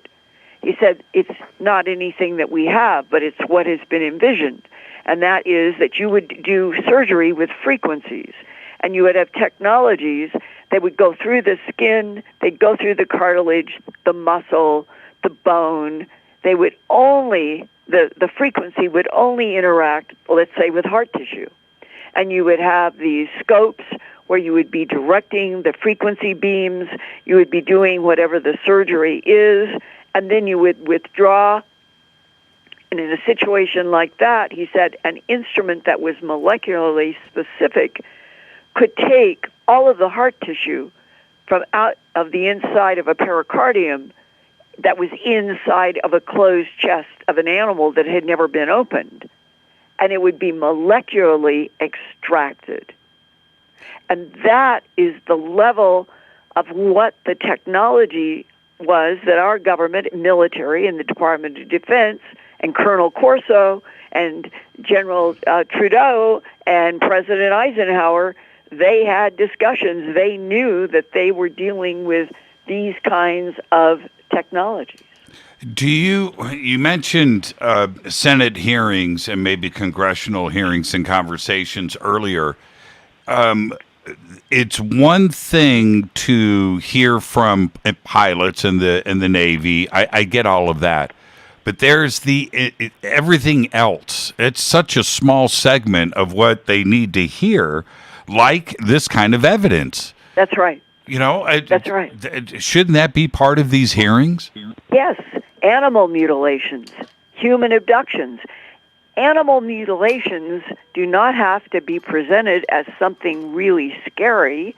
I am living proof from 1979, going out into pastures to collect tissue and doing all of that work by myself. I'm still here. But what is it exactly that the extraterrestrial biological entities who appear to be in conflict with each other, what is it that they do with the sperm and the eggs that they collect from humans and from animals? What is it that they are doing with the blood that is extracted from the mutilated bodies, the organs? Some of the abductions that have come to me, they describe being taken, I'm talking now about the human who has consciousness afterwards, that the human is taken up in a beam into the craft, and some people have been shown. There was a case where there were two men in sleeping bags out in a forest, and a craft comes down. They both saw it. They are taken up in a beam, and they are reptilians, and the reptilians communicate. We use these animals for sustenance and make a point to the two hunters. It is the same as your species kills and eats millions of cattle and other animals on your planet all the time. That has been communicated to people in the abduction syndrome by some of the non-humans. And you have to look at that and say, well, that's true. Can the world deal with this subject? I mean, it's one thing if there's Senate and congressional hearings and we bring testimony forward, they hear things directly from witnesses, and then taking it to the next level about a possible hybridization program and semen and eggs and blood and cattle mutilations. Can the world handle that part? I know they need to hear it, but... Not talking about what is actually happening doesn't change what's happening. Right. I get it. I mean, it would be so much better if everything was out in the entire open and that there was a dialogue where the government of the United States, Russia, China, everywhere that mutilations have occurred, that the governments were going officially to ranchers and saying, look, we didn't feel at the beginning of the 20th century that we could talk about animal mutilations, but now we're getting toward the middle of the 21st century. We're going to have a human settlement on Mars and on the moon, and we're going to be going out into interstellar space, and it's time to have a frank dialogue. We're dealing with extraterrestrial biological creatures that want to use some of the life forms on our planet for their sustenance and for genetic harvest. But now we feel like we can tell everybody the whole big story, and everybody should be able to trade with extraterrestrials just like we trade on Earth with different countries. So if you're a farmer or you're a rancher, we're going to do a deal.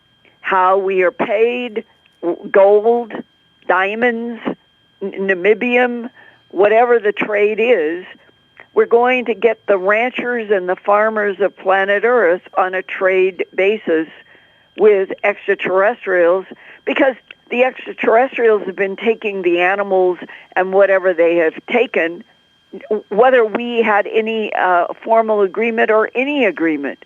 So now is the time to start moving all of Earth and the entire human population into a fair trade deal of what goes on in this solar system and the Milky Way galaxy and 2 other galaxies, because there's supposed to be 3 trillion galaxies in this universe, and these are the kinds of issues that must be everywhere. And so there are those that are way more advanced than others, and those that are way more advanced move point to point through the universe. They use space tunnels, the Alcubierre Drive, all of it, down to people who are not very advanced.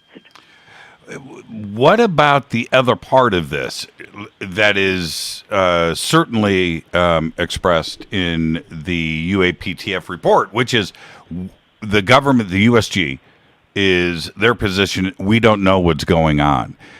If this comes out, we're going to, how much have you known about this? Right? Have you known about the human hybrid programs? Have you known about abductions? Have you known about the cattle mutilations? Right? And are we gonna? Yes, are we gonna? All of those words are in Colonel Corso's The Day After Roswell, and this book is about 1961 to 63. Yes. And everything is in here: abductions, mutilations, highly advanced surgical technologies, and the desire, remember Horizon? That was the first time any of us knew about Project Horizon, to put a huge base that would be us controlled on the moon. Well, is it going to be too much for the government to suddenly admit their knowledge to? I don't think. I think the truth should be the operating, we'll say truth should be the operational ground of a government that was supposed to be set up of, by, and for the people. Absolutely. Absolutely. And if they have to say, and there's nothing wrong with doing this, mea culpa, we apologize to the American public and to the world that we have kept extraterrestrial presence on our Earth, in the moon, on Mars, Ganymede, and beyond, that we have kept it a secret because we did not think that all of you could handle it, and we had pressures out of World War II politically. Well, and if they said, but now it is time for everybody on the planet to get on the same square, it could, Jimmy, it could, perhaps, that move might save the future of humanity, which seems hell-bent on one country bombing another. Sure. And as I read through this report, and when we come back after the break, I'm going to get to a couple of other segments of the report, the 1 through 5. But one of the things that is pretty clear to me is they are saying we don't know much, but we need some funding for some more study to figure out what's going on. But that's a lie. Well, I know, that's the out. That is a lie. That's the out, right? That's the out. So let's stop having a government that is constantly lying and have them turn around and say, we now understand that we should be able to tell you all the truth, and we're going to get this all into the white world. It's all been black, and we're going to move this in a different direction. And, of course, that's Pollyanna. But isn't that what this government was supposed to be in the beginning? Do you think that with everything that is happening right now, and I'm being very serious about this, we've taken these giant steps, but what if France or the UK or China or Russia, they come clean, right, in front of us, and they spill the beans. Yeah. Yeah, what keeps China or Russia or whoever has got bodies? They've all got bodies. That's We've right. heard all kinds of things about the bodies and the technologies of the countries. Why couldn't Xi or Putin or anybody else, Bolsonaro in Brazil, they have a lot of stuff in Brazil.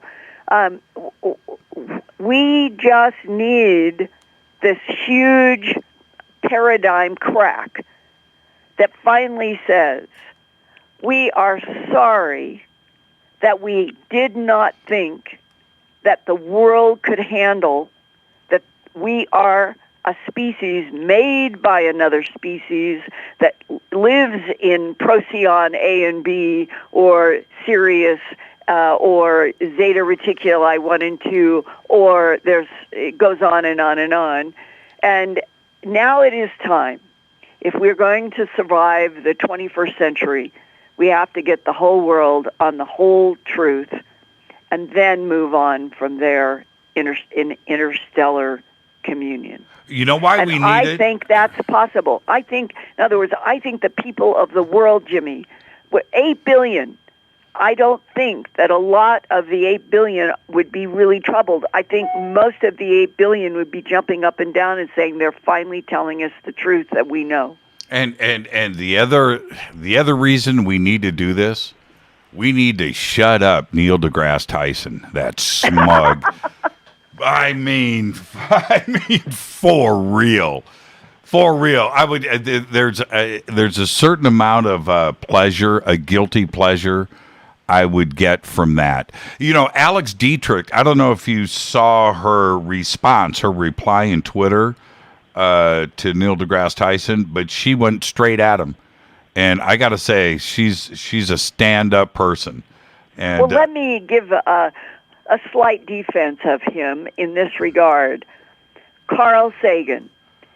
Stan Friedman and I had long discussions about the increasing evidence that he had that Carl Sagan was on the inside with MJ-12, and that Carl Sagan did his billions and billions and billions, you know, the quote cosmic series. Yes. He did it because he was let in on the truth that there were extraterrestrials, different types, all kinds of technologies, and that Menzel, who took Carl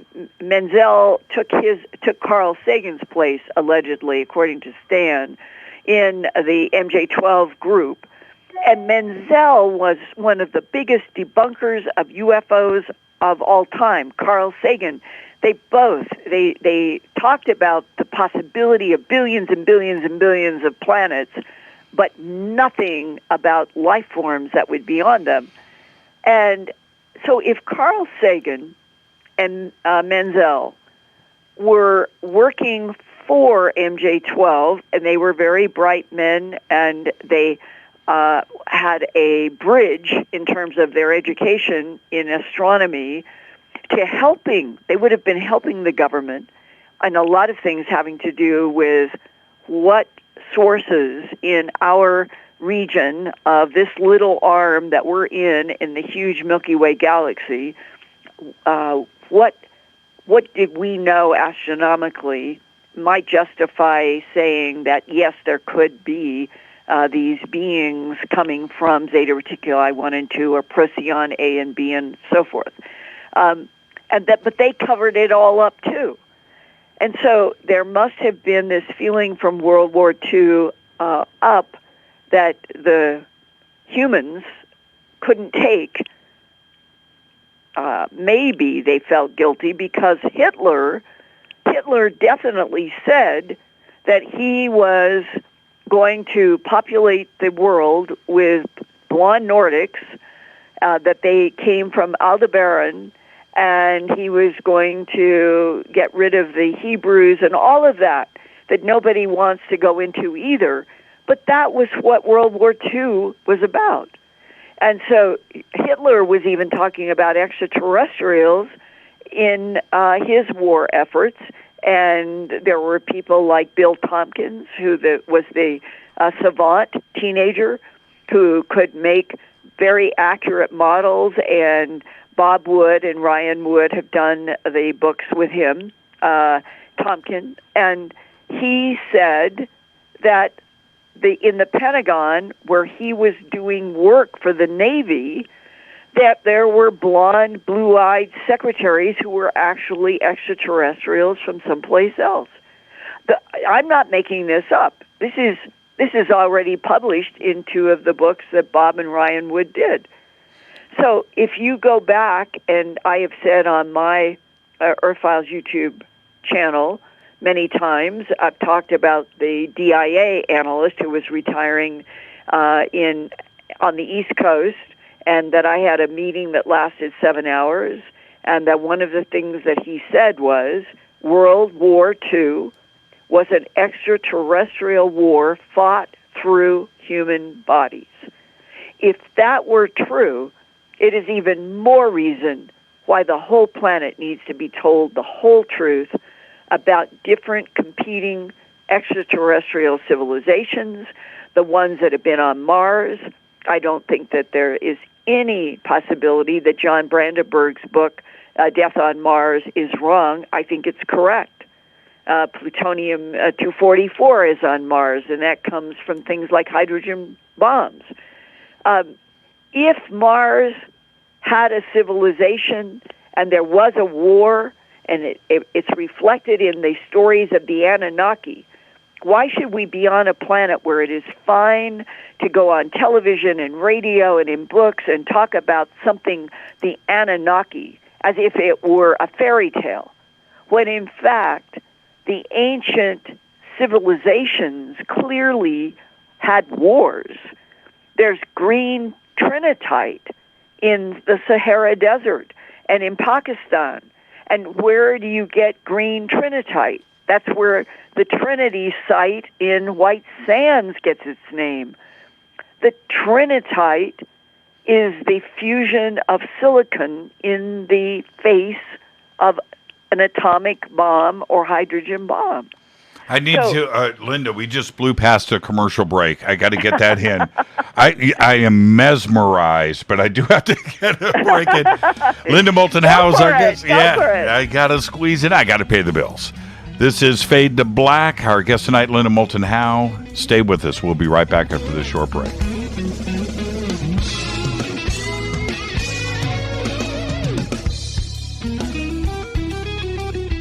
Hi everybody, this is Rob Halford, the Metal Guard on JimmyChurchRadio.com. This is KGRA Digital Broadcasting Station. Salt Lake City, Utah. Van Buren, Arkansas.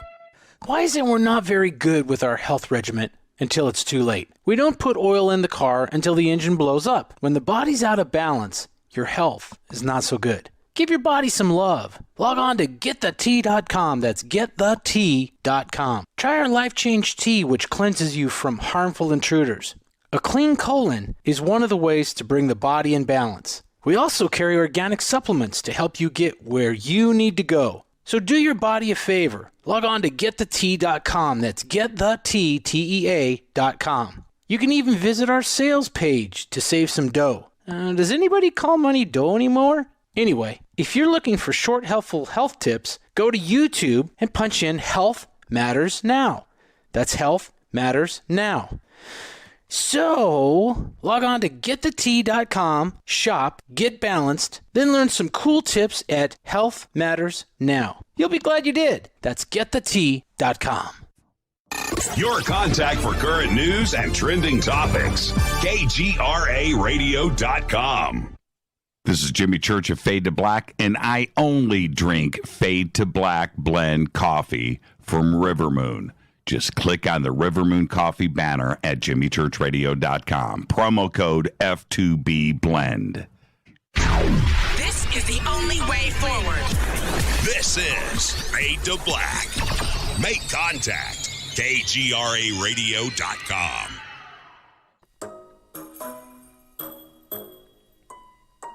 When you're in the house for longer periods of time, you can see them flying or running across the floor. Ooh, yuck. They're unhealthy, gross, and disgusting. Bugs. I loathe bugs. We keep a clean home, but occasionally bugs show up. Well, I found something that is tougher than bugs. Orange Guard. On contact, it kills hidden bugs, including ants, roaches, and fleas. Plus, Orange Guard is a residual repellent. All of the ingredients of Orange Guard are on the FDA generally recognized as safe list. Orange Guard may be used around food, humans, and pets. It comes with a 30-day money-back guarantee. Orange Guard, available at orangeguard.com, Whole Foods, and Ace Hardware. Gold loves chaos, uncertainty, and disarray. History shows us what gold does when people aren't sure about the government, the stock market, their jobs, or their retirement savings. Our national debt is skyrocketing. Gold and other precious metals are a defense measure against inflation and a stock market that might take years to recover. So what can you do right now to protect yourself? Call United Gold Group. We offer gold and other precious metals delivered securely within 72 hours. Are you worried about the stock market? We can also help you set up a real gold or silver IRA or a 401k. Safe and secure. United Gold Group makes gold ownership affordable. Call now and get up to $2,500 in free gold or silver with a qualified IRA. Call 800-753-8534. That's 800-753-8534 or visit unitedgoldgroup.com.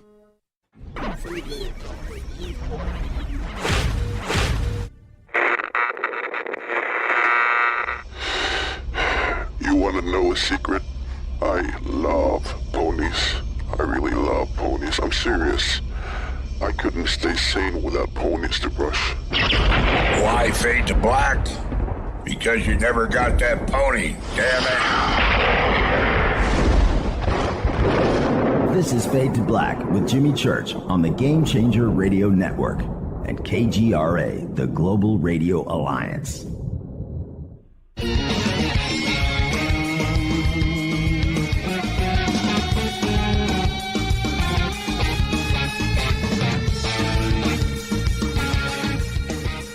Welcome back, Fade to Black. I am your host, Jimmy Church. Linda Moulton Howe. I was listening and blew through a commercial break, and now I do need to mention Virtual Shield. Virtual Shield VPN. You need your own VPN. The links are in the video description box below. Click on it, head over, get yourself protected today. You're going to do it and get 50% off. So click on the link below and get Virtual Shield VPN. Everything that I have here, all of my studios have Virtual Shield. That's it. I am private, I am undisclosed, and nobody knows what I do. And it's all because of Virtual Shield VPN. Do it now. You can also just type into your browser virtualshield.com/fade to black. Do that, Virtual Shield, for 50% off today. Our guest tonight, Linda Moulton Howe, and we are going through the UAPTF report that was released on June 25th, this past Friday. And Linda, before we run out of time tonight, I want to get to a couple of other points that they made here. And one of them, which is a zone that I think is sending a message to China and Russia to just stop, that they are aware. If you are doing it or doing some of this, we are aware of it, because they make a point of foreign adversary systems. Some UAP may be technologies deployed by China, Russia, another nation, or a non-governmental entity. That's a clear message to anybody that may be messing around, right? And yet everything else in the both the tweet that Rich put out and other people is that there is nothing. There's nothing that humans are making in any nation on the planet Earth that can go 12,000 miles an hour and do a 90-degree turn. And that has been picked up on at least 2 radars. Do you think that, is it possible? I mean, it freaks me out. Okay, this is the truth, Linda. I need this to be E.T., right? I need this to be E.T. If Russia, well, what I'm saying is, if Russia or China is backwards engineering off-world technologies and they have leapfrogged in front of us, that scares the crap out of me. We need this to be E.T. Well, I understand the point you're making, that it would mean that China or Russia or somebody on the earth had gone huge leaps in technology beyond what the United States was capable of doing. I can say that that is not the case. That is not what we are dealing with. We are dealing with extraterrestrials. That's what we are dealing with. And they have been interacting with this planet for centuries. That's the other big part. As the DIA analyst told me in December of 1999, that in their work, which they were dealing with the monitoring and analyzing of 3 competing extraterrestrial civilizations using this solar system, using this planet for at least 270 million years. And he said, our government has proof of that. And when I said, what is the proof? He said, it would be too dangerous for you and for me if I uttered those words where we were. I don't know exactly why, but that is the big box we're in. And that the reason that so many people in the War Office originally, that eventually the Pentagon, felt that this was impossible to talk about publicly would be the impact on religions. And then, I mean, maybe 70 years ago, that was a bigger issue. Today, I think it is clear that the Catholic Church has said other life in the universe is no contradiction of the belief in God and the divine. It enlarges God and the divine if there are a billion, trillion, quadrillion more civilizations in this universe, and that there's an infinite number of universes that is now being described as being a possibility. It goes on forever in infinity and cycles of life, that it's a new landscape. I do not think that religions are going to collapse if it is announced that in this universe of 3 trillion galaxies, that there are billions and billions of life forms. That doesn't contradict anything about God and religions. No, and didn't the Vatican came out and said, "Hey, yeah, we'll baptize ET too." Right? Exactly, exactly. And to go back in history to the actual words of MJ-12 that were calculating how to keep all of this hidden while they were doing their level best to back engineer as fast as possible extraterrestrial technology.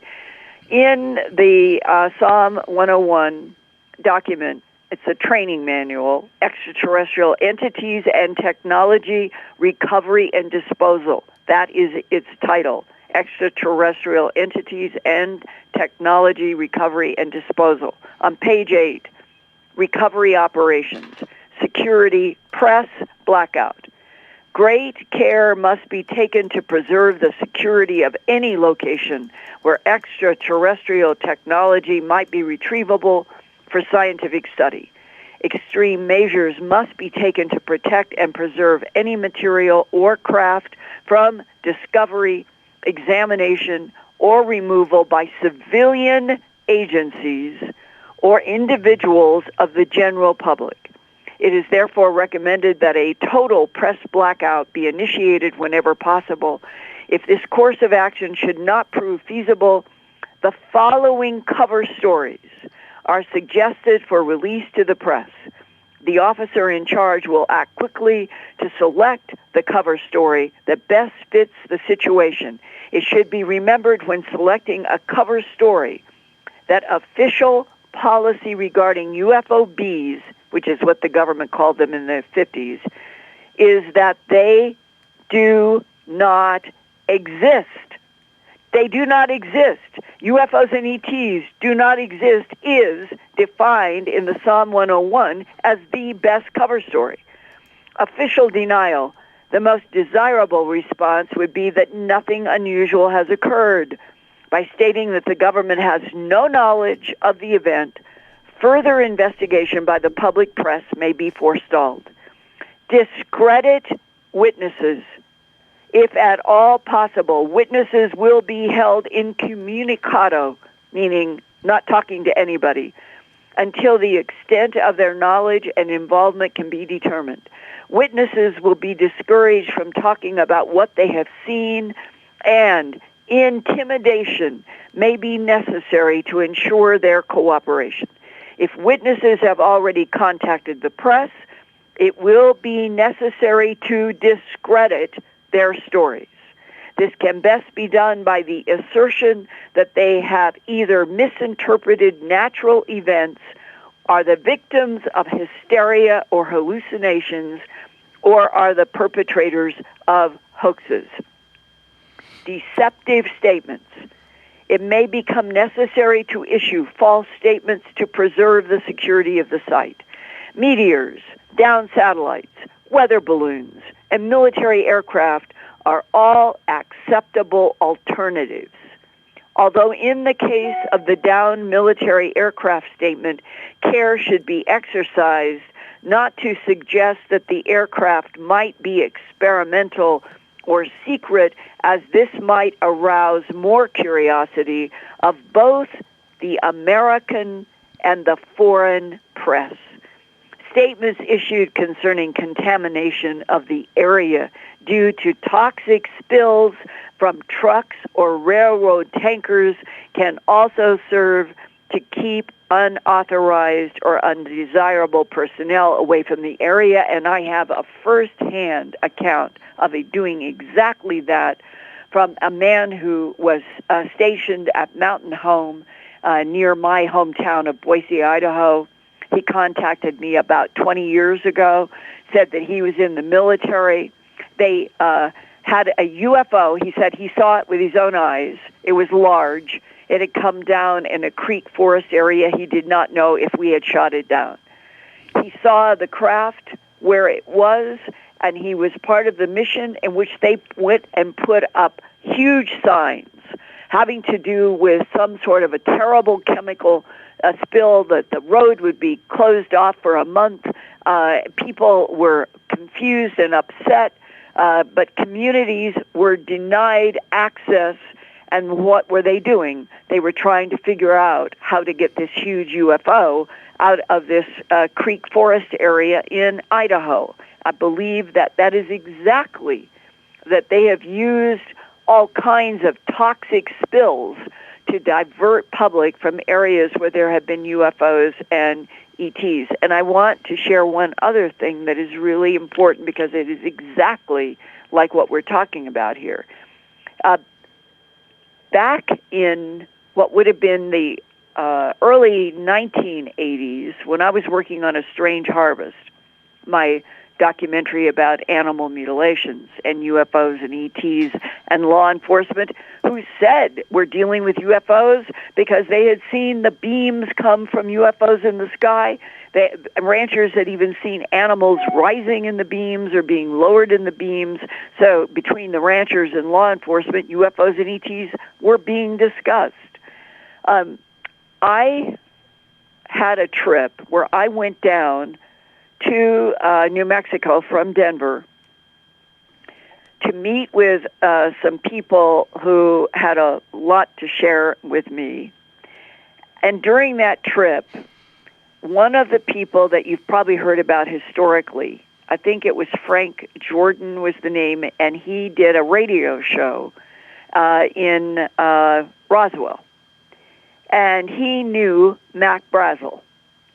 And Frank Jordan told me that it was not very long after the July 8th Roswell Daily Record front page flying saucer crashes on ranch that he was on the air live, the door to his studio, to Frank Jordan's studio, opens, and he's looking at Mac Brazel. And Mac Brazel looks like he wants to cry. It looks terrible. And Frank said, I motioned to him to come in. He knows I'm on the air.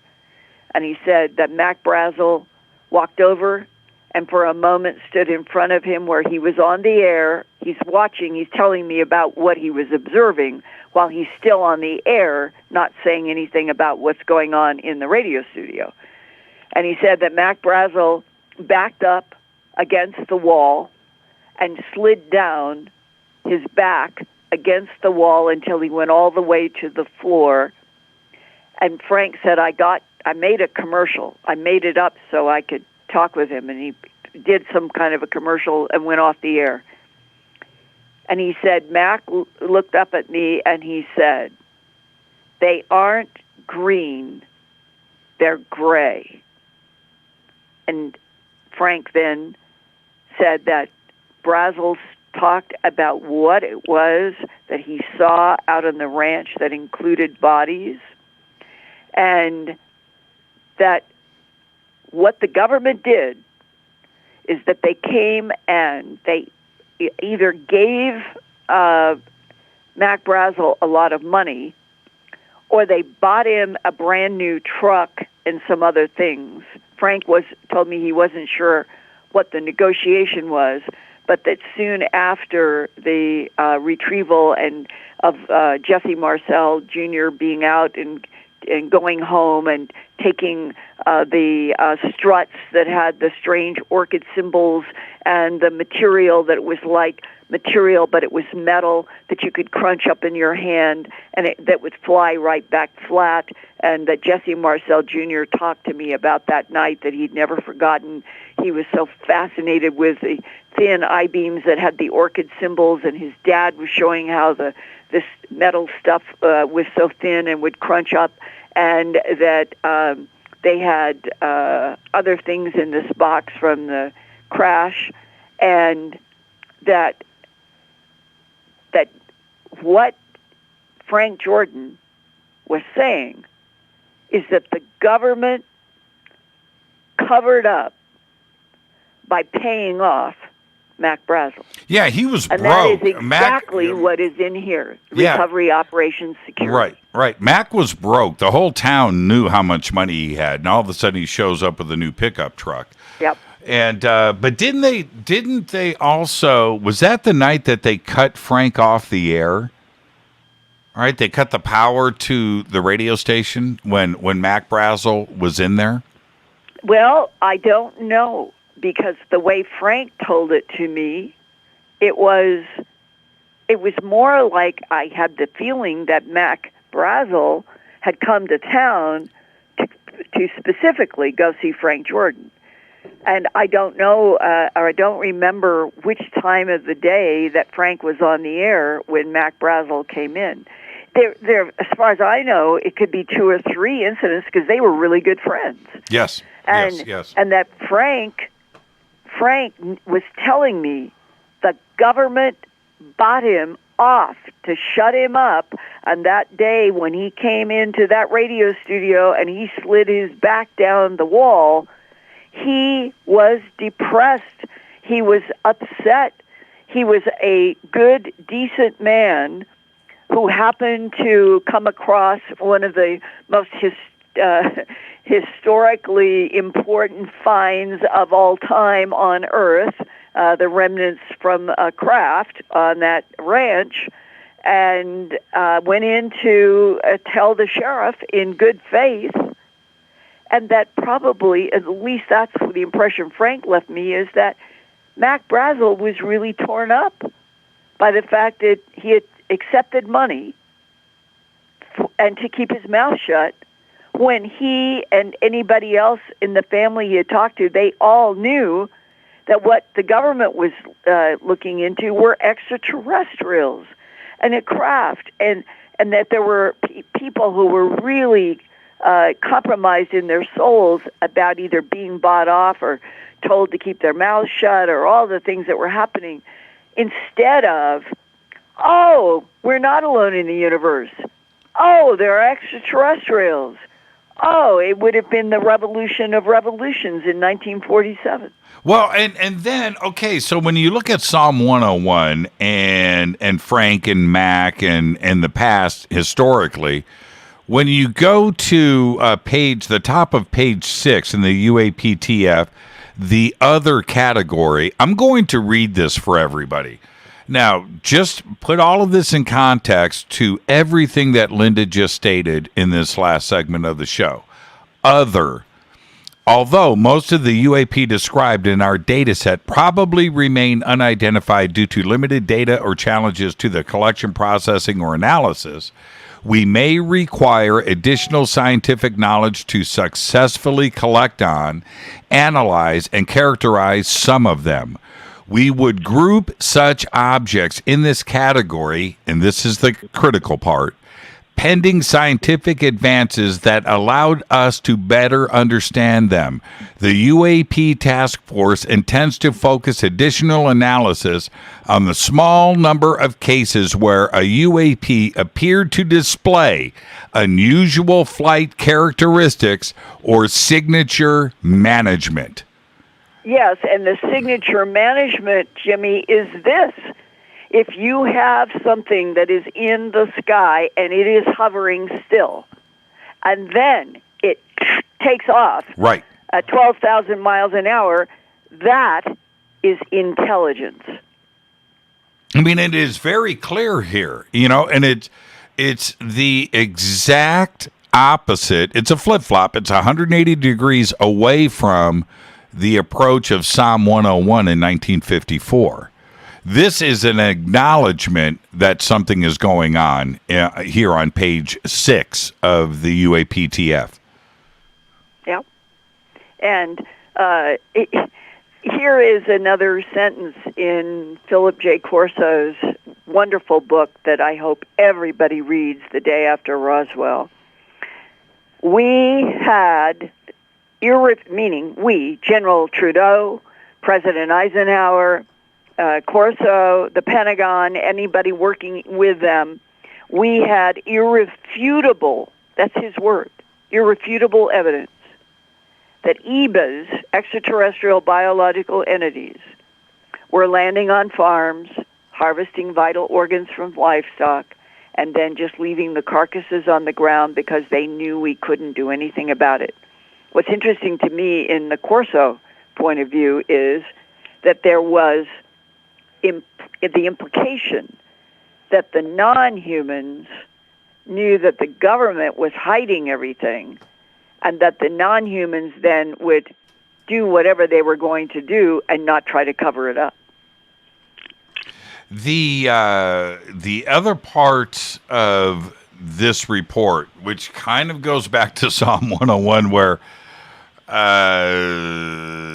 it is, which is airborne clutter.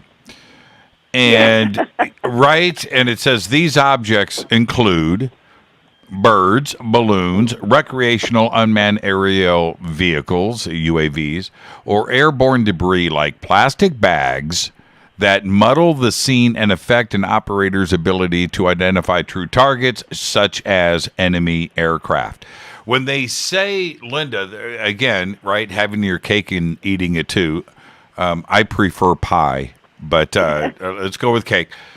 That they say they don't know what's going on, but then they want to insert this. I think they are trying to muddle the scene with this statement. Oh, yeah. Yeah, to me, that is the biggest frustration about it, is that there's, for every step that they go forward, they go back. That's what I meant earlier in the program. Right. Any beginning to try to tell the truth, and they pull it back.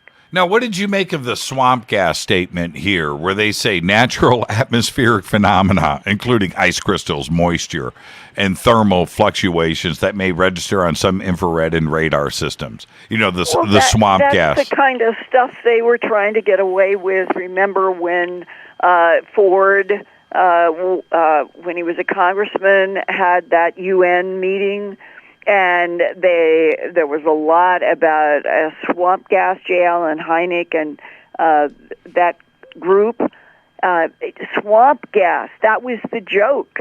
And I remember that I had a dinner with J. Allen Hynek and his good friend Richard Sigismund in Denver in 1985 without any of us knowing that he had prostate cancer that had spread to his brain and that he would be dead by April. We were meeting in August, and in a few months he would have passed. But J. Allen Hynek, at one point in that dinner, he sort of grabbed a hold of my forearm as if he really, this was coming from his soul. And he said, "Linda, do you think I will be vindicated in my lifetime?" That's why I told you that it's sad and tragic and irony that none of us knew at that moment that he would be passed in a few months. But he was anguished, and he was anguished about things like saying swamp gas or even going along. That was what, at that dinner, he seemed to be remorseful that he had gone along and was doing the bidding of the U.S. Air Force when, as an astronomer, he came to the conclusion that we were dealing with UFO, other intelligence. And that at that point in his life, so close to the end, do you think I will be vindicated? Meaning that he had gone on to form the Center for UFO Studies. He was trying to make up for what he considered to be his hypocrisy and the going along with political lies that he knew were political lies. The classified portion of this report certainly must have a breakdown of all of the incidents that were investigated. You know, there's 144. They say that they figured out one, so that leaves 143 on the table. And it's my understanding from Lou Elizondo, I think he stated this pretty clearly last night on the program, Linda, that the majority of those 144 were recent from 2018, 2019, and forward. But there's a statement in the unclassified portion here that says the UAPTF has 11 reports of documented instances in which pilots reported near misses with UAP. Don't we want to know what those 11 reports were, what they contained, what the objects were, and what was the pilot testimony in that investigation? Isn't that crucial? Yeah, and it's like Len Stringfield saying that we had a policy to try to shoot down UFOs in the 50s, and we lost so many pilots, and no one was ever told the truth. What are these interactions between our pilots and UAPs? And when they say some UAP have been detected near military facilities or by aircraft carrying the United States government's most advanced sensor systems. And they mentioned sensors so many times in this report, and I find that very interesting. I'm assuming that we have the best, most kick-ass, defense systems in the world. They have more than radar. Right. They have more than radar, and they don't want to delineate what it is. Right. And so those sensors are indicating very clearly friend or foe, right? You know that immediately, probably the type of aircraft. What are these incidents that were happening near military facilities? And what was it's the supporting testimony that goes along with the sensors and the radar and the FLIR and infrared, whatever they're using to detect these objects. It's the pilots themselves and the crew. What did they see? And we need to hear from them. Do you think that the UAPTF went and interviewed the crew and the pilots for each one of these incidents? Or are they still playing the game of we still don't know anything and we need more money to learn more, when the truth is that they have probably insights about the different types of non-humans that have been interacting with this planet for centuries, and that I think for your audience, I would like to get across that I personally feel that there are friendlies, and that this goes to Lynn Buchanan, who was a control remote viewer in the Project Stargate that was in that building very near the National Security Agency building in the 1980s. And Lynn said that each one of those men who were talented remote viewers and worked for a few years for the CIA, that they would have tasks about other consciousness in the universe. And as most people know, the remote viewer doesn't know what the task is at the time. It's later that they learn what it was that they were remote viewing. And he said, all of us got that there are friendlies and neutrals. And Lynn even said, the friendlies and the neutrals have protected us on this planet for a long time, and that there are hostiles. And I said, why would there be anything out there in this universe that would be hostile to baby humans on planet Earth? And there's no answer, except that those are supposed to be from Epsilon eridani, a form of insect, and that they are kept at bay by the friendlies and the neutrals. Why can't we be told all of this? It's been said so many times, but I'll repeat it. If there was somebody out there that really wanted this planet and wanted us gone, they would have the planet and we would be gone. That's it. Exactly. That's it. There is no gray area here. The fact that we're here and we're doing so much damage to our laboratory Earth, and that there may be others that are very advanced who are doing everything they can to try to help keep us sustained while we evolve and get out of babyhood. Because I really think Homo sapiens sapien, we are something. I think we are an extraordinary species. And I think whoever manipulated DNA in already evolving primates, and we ended up being one of the models that survived, and that there is something about us that is extraordinary. And I think that there are friendlies and neutrals that want to see us survive, and they've been helping us. I've heard this from military people. We know that there are non-humans that help us and have really helped us, and that they have really kept us in many times. I've heard this from different people. There could have been nuclear exchanges, but the ETs have made sure that that wouldn't happen, because that is the end game. We don't want to have a nuclear exchange or a war. And that the non-humans don't want that to happen either, because it's come up over and over in the human abduction cases. You humans do not understand that when you split the atom, when you release an atomic bomb, you are tearing into dimensions that you know nothing about, and you are doing destruction. That comes up over and over and over again in the abductions. The last paragraph, I saved the best for last. The last paragraph, the last statement before the appendix on page 7. Increase investment in research and development. That's the title, and it says, the UAPTF has indicated that additional funding for research and development could further the future study of the topics laid out in this report. Such investments should be guided by a UAP collection strategy, UAP R&D technical roadmap, and a UAP program plan.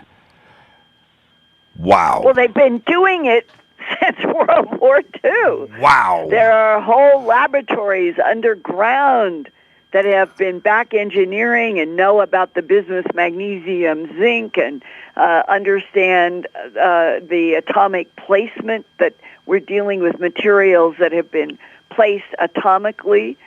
There's so much that already our government knows. So that's almost like summing up as if this is something to be done when it's what's been being done for 70 years. That's right. They are definitely being out front here. This isn't in the background anymore. This isn't in the shadows. Give us some funding so we can do some ET research. That's pretty bold. Means that all they're trying to get out of this is money for stuff that they've already done. Isn't that what they say here, right? And it's and I don't think they need funding to research plastic bags. I mean, I could be going out on a limb here, Linda, but I think that was that case in Canada. It was a very nice man who thought that it was a UFO or something unusual, and I talked with him on the phone, live, looking at the video with him. And this was recent. It only happened a few months, I can't remember, maybe a year ago. Maybe it might have been before COVID, but not very far.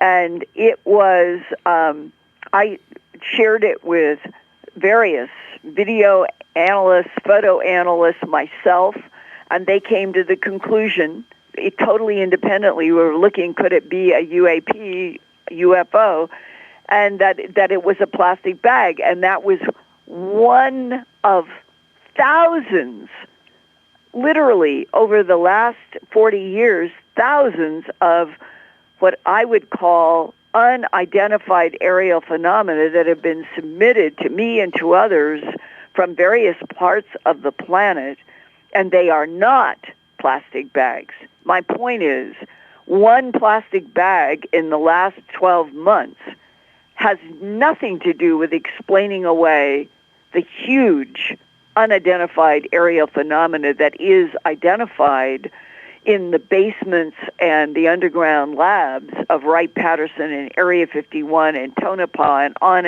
in Edwards, where they have craft. Now, don't you want to know, I certainly do, don't you want to know what the UAPTF thought about those leaked photographs from George Knapp? You know, the blimp photograph, which I find very intriguing. Yeah. What did they make of that? You know, and did they talk to the pilots that took those photographs, those images? They probably did, and they probably know it is extraterrestrial, and they don't want to tell us anything about the true nature of the extraterrestrial presence. It is a presence that they're based on this planet. There are bases deep under the oceans, deep in the mountains, deep underground of deserts. This is all knowledge that our government has had since World War II. You know what? Lou, we keep going back to Lou, right? But Lou said about a month ago on Fade to Black, and he had stated then that he may or may not have seen the report, right? He just wanted to make that clear. Okay, so he's seen the report. And I kept pushing for this ET component in the report, you know, off-world, you know, what are we talking about here? Little green men, off-world, or is it going to be something else? And he said this, Linda, which goes back to what you just stated now. He said, Jimmy, but what if it is here? What if they are here? Right. What if they're living, you know, what if they occupy, what if they're hiding in the oceans? You know, what if... I've been reporting that ever since the December 1999 discussion with the DIA analyst who went into the detail of how the blonde Nordics like to go down below the basins of the oceans and the seas of this planet. Not at the bottom, not like that movie Abyss. I'm talking about the 2/3 of the planet Earth is covered by deep ocean water. And if you are very advanced and you can work and manipulate at the atomic and the molecular level, going down through the oceans, continuing through the silt and coming out into caverns that they have some way of knowing exactly what is way deep inside of our planet, and that the Nordics go down below the basins and the oceans. The Greys like to go inside of mountain ranges, and that the reptilians like it hot and have always based underground where we have desert regions on the planet, and that they are here. That's why when Jacques Vallée said, well, we can't be dealing with extraterrestrials that come and go from other parts of the universe. No, they've got bases right here. And they've got bases in the moon, on Mars, inside of Ganymede, one of the moons of Jupiter. And this is what we are in the process of beginning to do, right? Elon Musk said that by 2050, that he plans to have 1 million people from Earth in that underground lava tube base on Mars. This will be, then, we will be a 2-planet civilization. If you're really advanced, and you might be coming from, let's say, Andromeda, another galaxy, you might have bases from one end of the Milky Way galaxy to the other, right?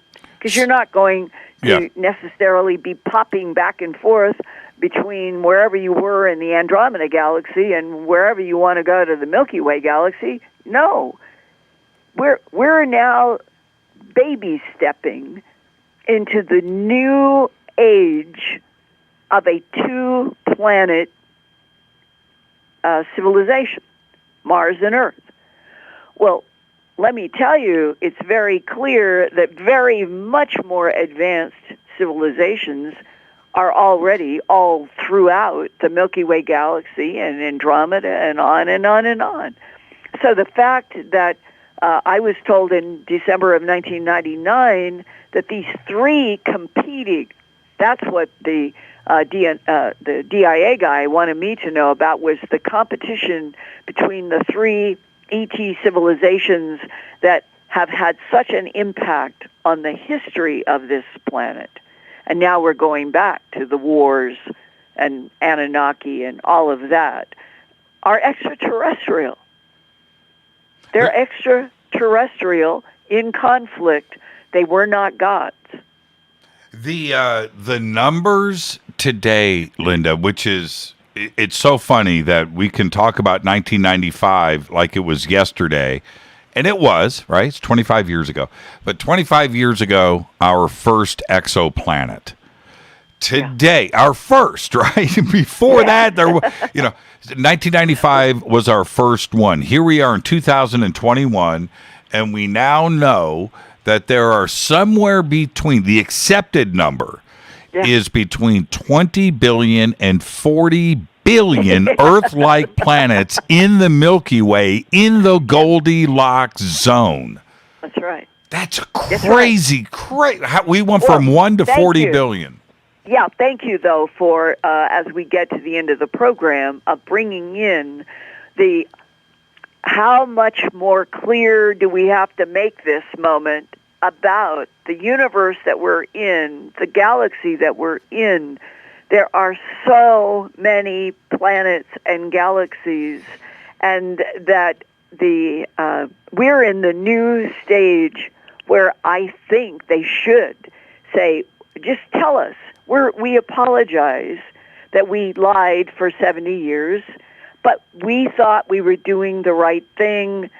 Get past that moment so that we can get back onto a footing of all of the truth about the relationship of Earth, Homo sapiens sapien, Denisovans, Neanderthalensis, Homo erectus, and dinosaurs, to extraterrestrial biological civilizations that compete with each other for territory just like humans, who mark territory just like humans, who have conflicts and also have alliances. And remember that Lynn Buchanan, that remote viewer, said, we humans, there are friendlies and there are neutrals, and they want to see us survive, no matter what else is out there. And hang on to that, because we've got to grow up. Jimmy, we are babies. You just made the point. What babies we humans are, and that includes the Pentagon. We have so limited knowledge because we have been denied the truth for so long. When do you do your YouTube Live? Do you have a specific night? Wednesday nights, every Wednesday night, starting at 7:30 p.m. Mountain and in all other time zones around the world. And we have just broken through 178,000 subscribers. It's a wonderful feeling. There are people coming from all over the world.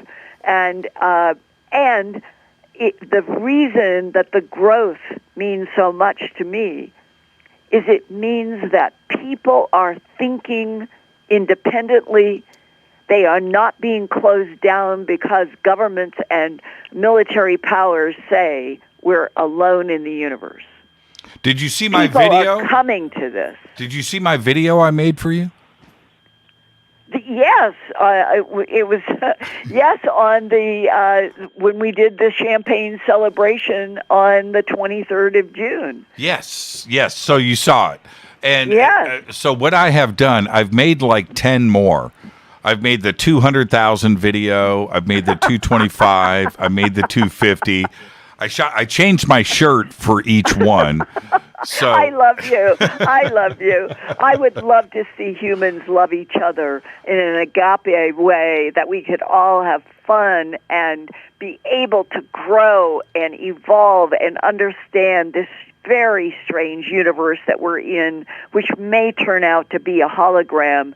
And if this is a holographic universe, which abductees have also said, then Jimmy, we are being projected by something in another dimension or another universe, because you can't have the holographic projector inside the hologram. Right. And if we're being projected, and this entire universe is a creation of light, a creation of light.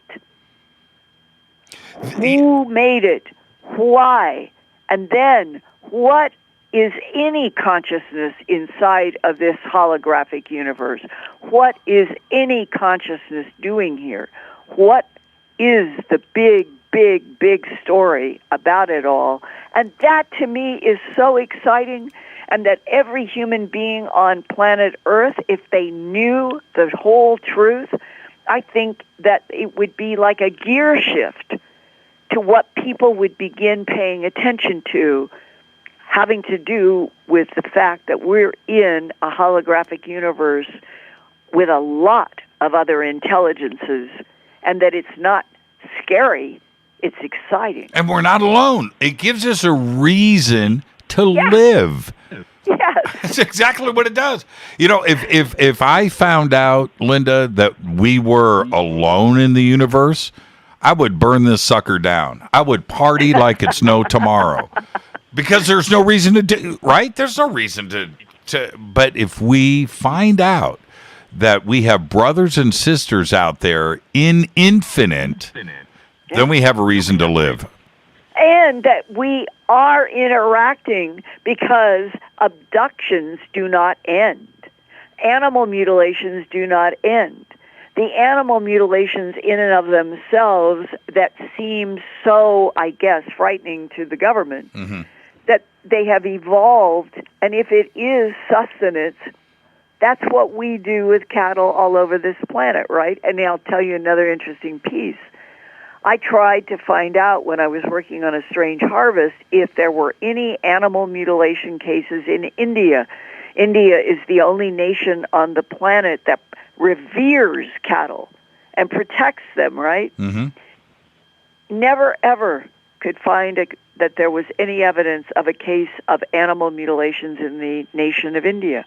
Could that itself be an insight that the extraterrestrial biological entities that come in all kinds of forms and have different kinds of alliances, and some are in conflict, but that whatever is happening on the earth, you made the point, it doesn't seem like anybody is doing any effort to eliminate us. In fact, it's the opposite. They seem to be interested in seeing us survive. But that even if it comes to reptilians, which were described in the Garden of Eden as being the teachers of the first Adam and Eve, it was a reptile.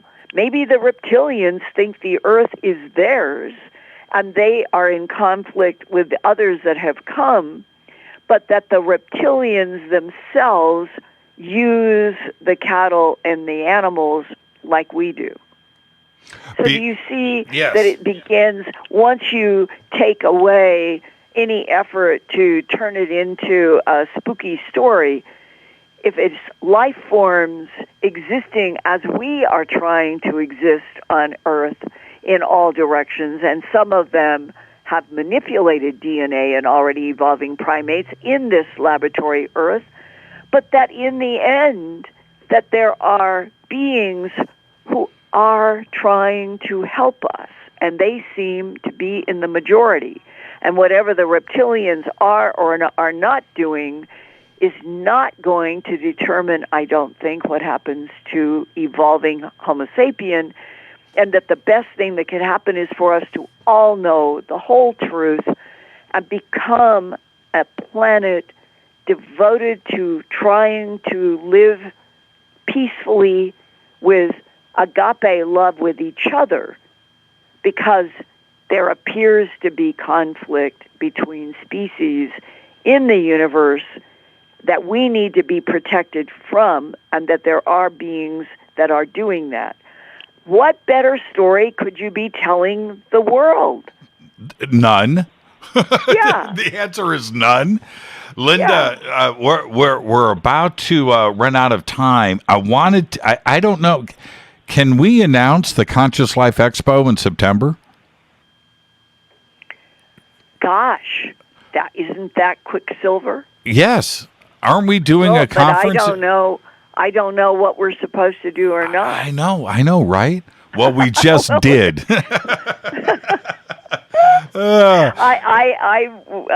I think we ought to wait. What you ought to do is get Quicksilver to come on and explain what it is that he wants to do. Do that. Then it speaks from the horse's mouth. Oh, man. Linda, you're the best. I love you so much. Thank you so much. What a great conversation tonight. Yeah. And it was fun. This is like, hey, everybody, this is the way Jimmy and I and others, when we are in the Matter World conferences and we can sit down over a great glass of champagne or red wine, these are the discussions we have at conferences. And I can't wait till we do it again, Linda. Thank you so much. And I want you to be safe out there, and we'll circle back and talk tomorrow, okay? Have a great night. Down with entropy, up with light, everybody, everywhere. Down with entropy, up with light. That's a T-shirt. Linda, have a great night, Linda. Thank you so much. Thank you. Love you. Bye. Love you back. Linda Moulton Howe. It's all simple. earthfiles.com. Everything you need is right there. And, of course, Wednesday night, her live YouTube, hanging out with all of you. And we just went bumper to bumper, pole to pole right now. And I've got to get straight to credits. Fade to Black's executive producers, Rita Kamarian. Show is produced by Hilton J. Palm, Renee, Dennis, and Kevin. Announcers are Steve Harder, Gene Vitoa, Mark D. Kovar. Webmasters, Drew the Geek. Music, Doug Aldrich. Intro, Spaceboy, spaceboymusic.com. Fade to Black is produced by KJCR for the Game Changer Network. Syndication is KGRA, The Planet. This broadcast owned and copyrighted 2021 by Fade to Black and the Game Changer Network, Inc. It cannot be rebroadcast, downloaded, copied, or used anywhere in the known universe without written permission from Fade to Black or the Game Changer Network. I'm yours, Jimmy Church. It's 4th of July weekend, everybody. I think I might do a couple of live special broadcasts over the weekend. I'll be back on Monday, July 5th, and then I have to take the week off. All right? It's not over yet. I'll see you guys this weekend. Be safe. It's time to fade to black.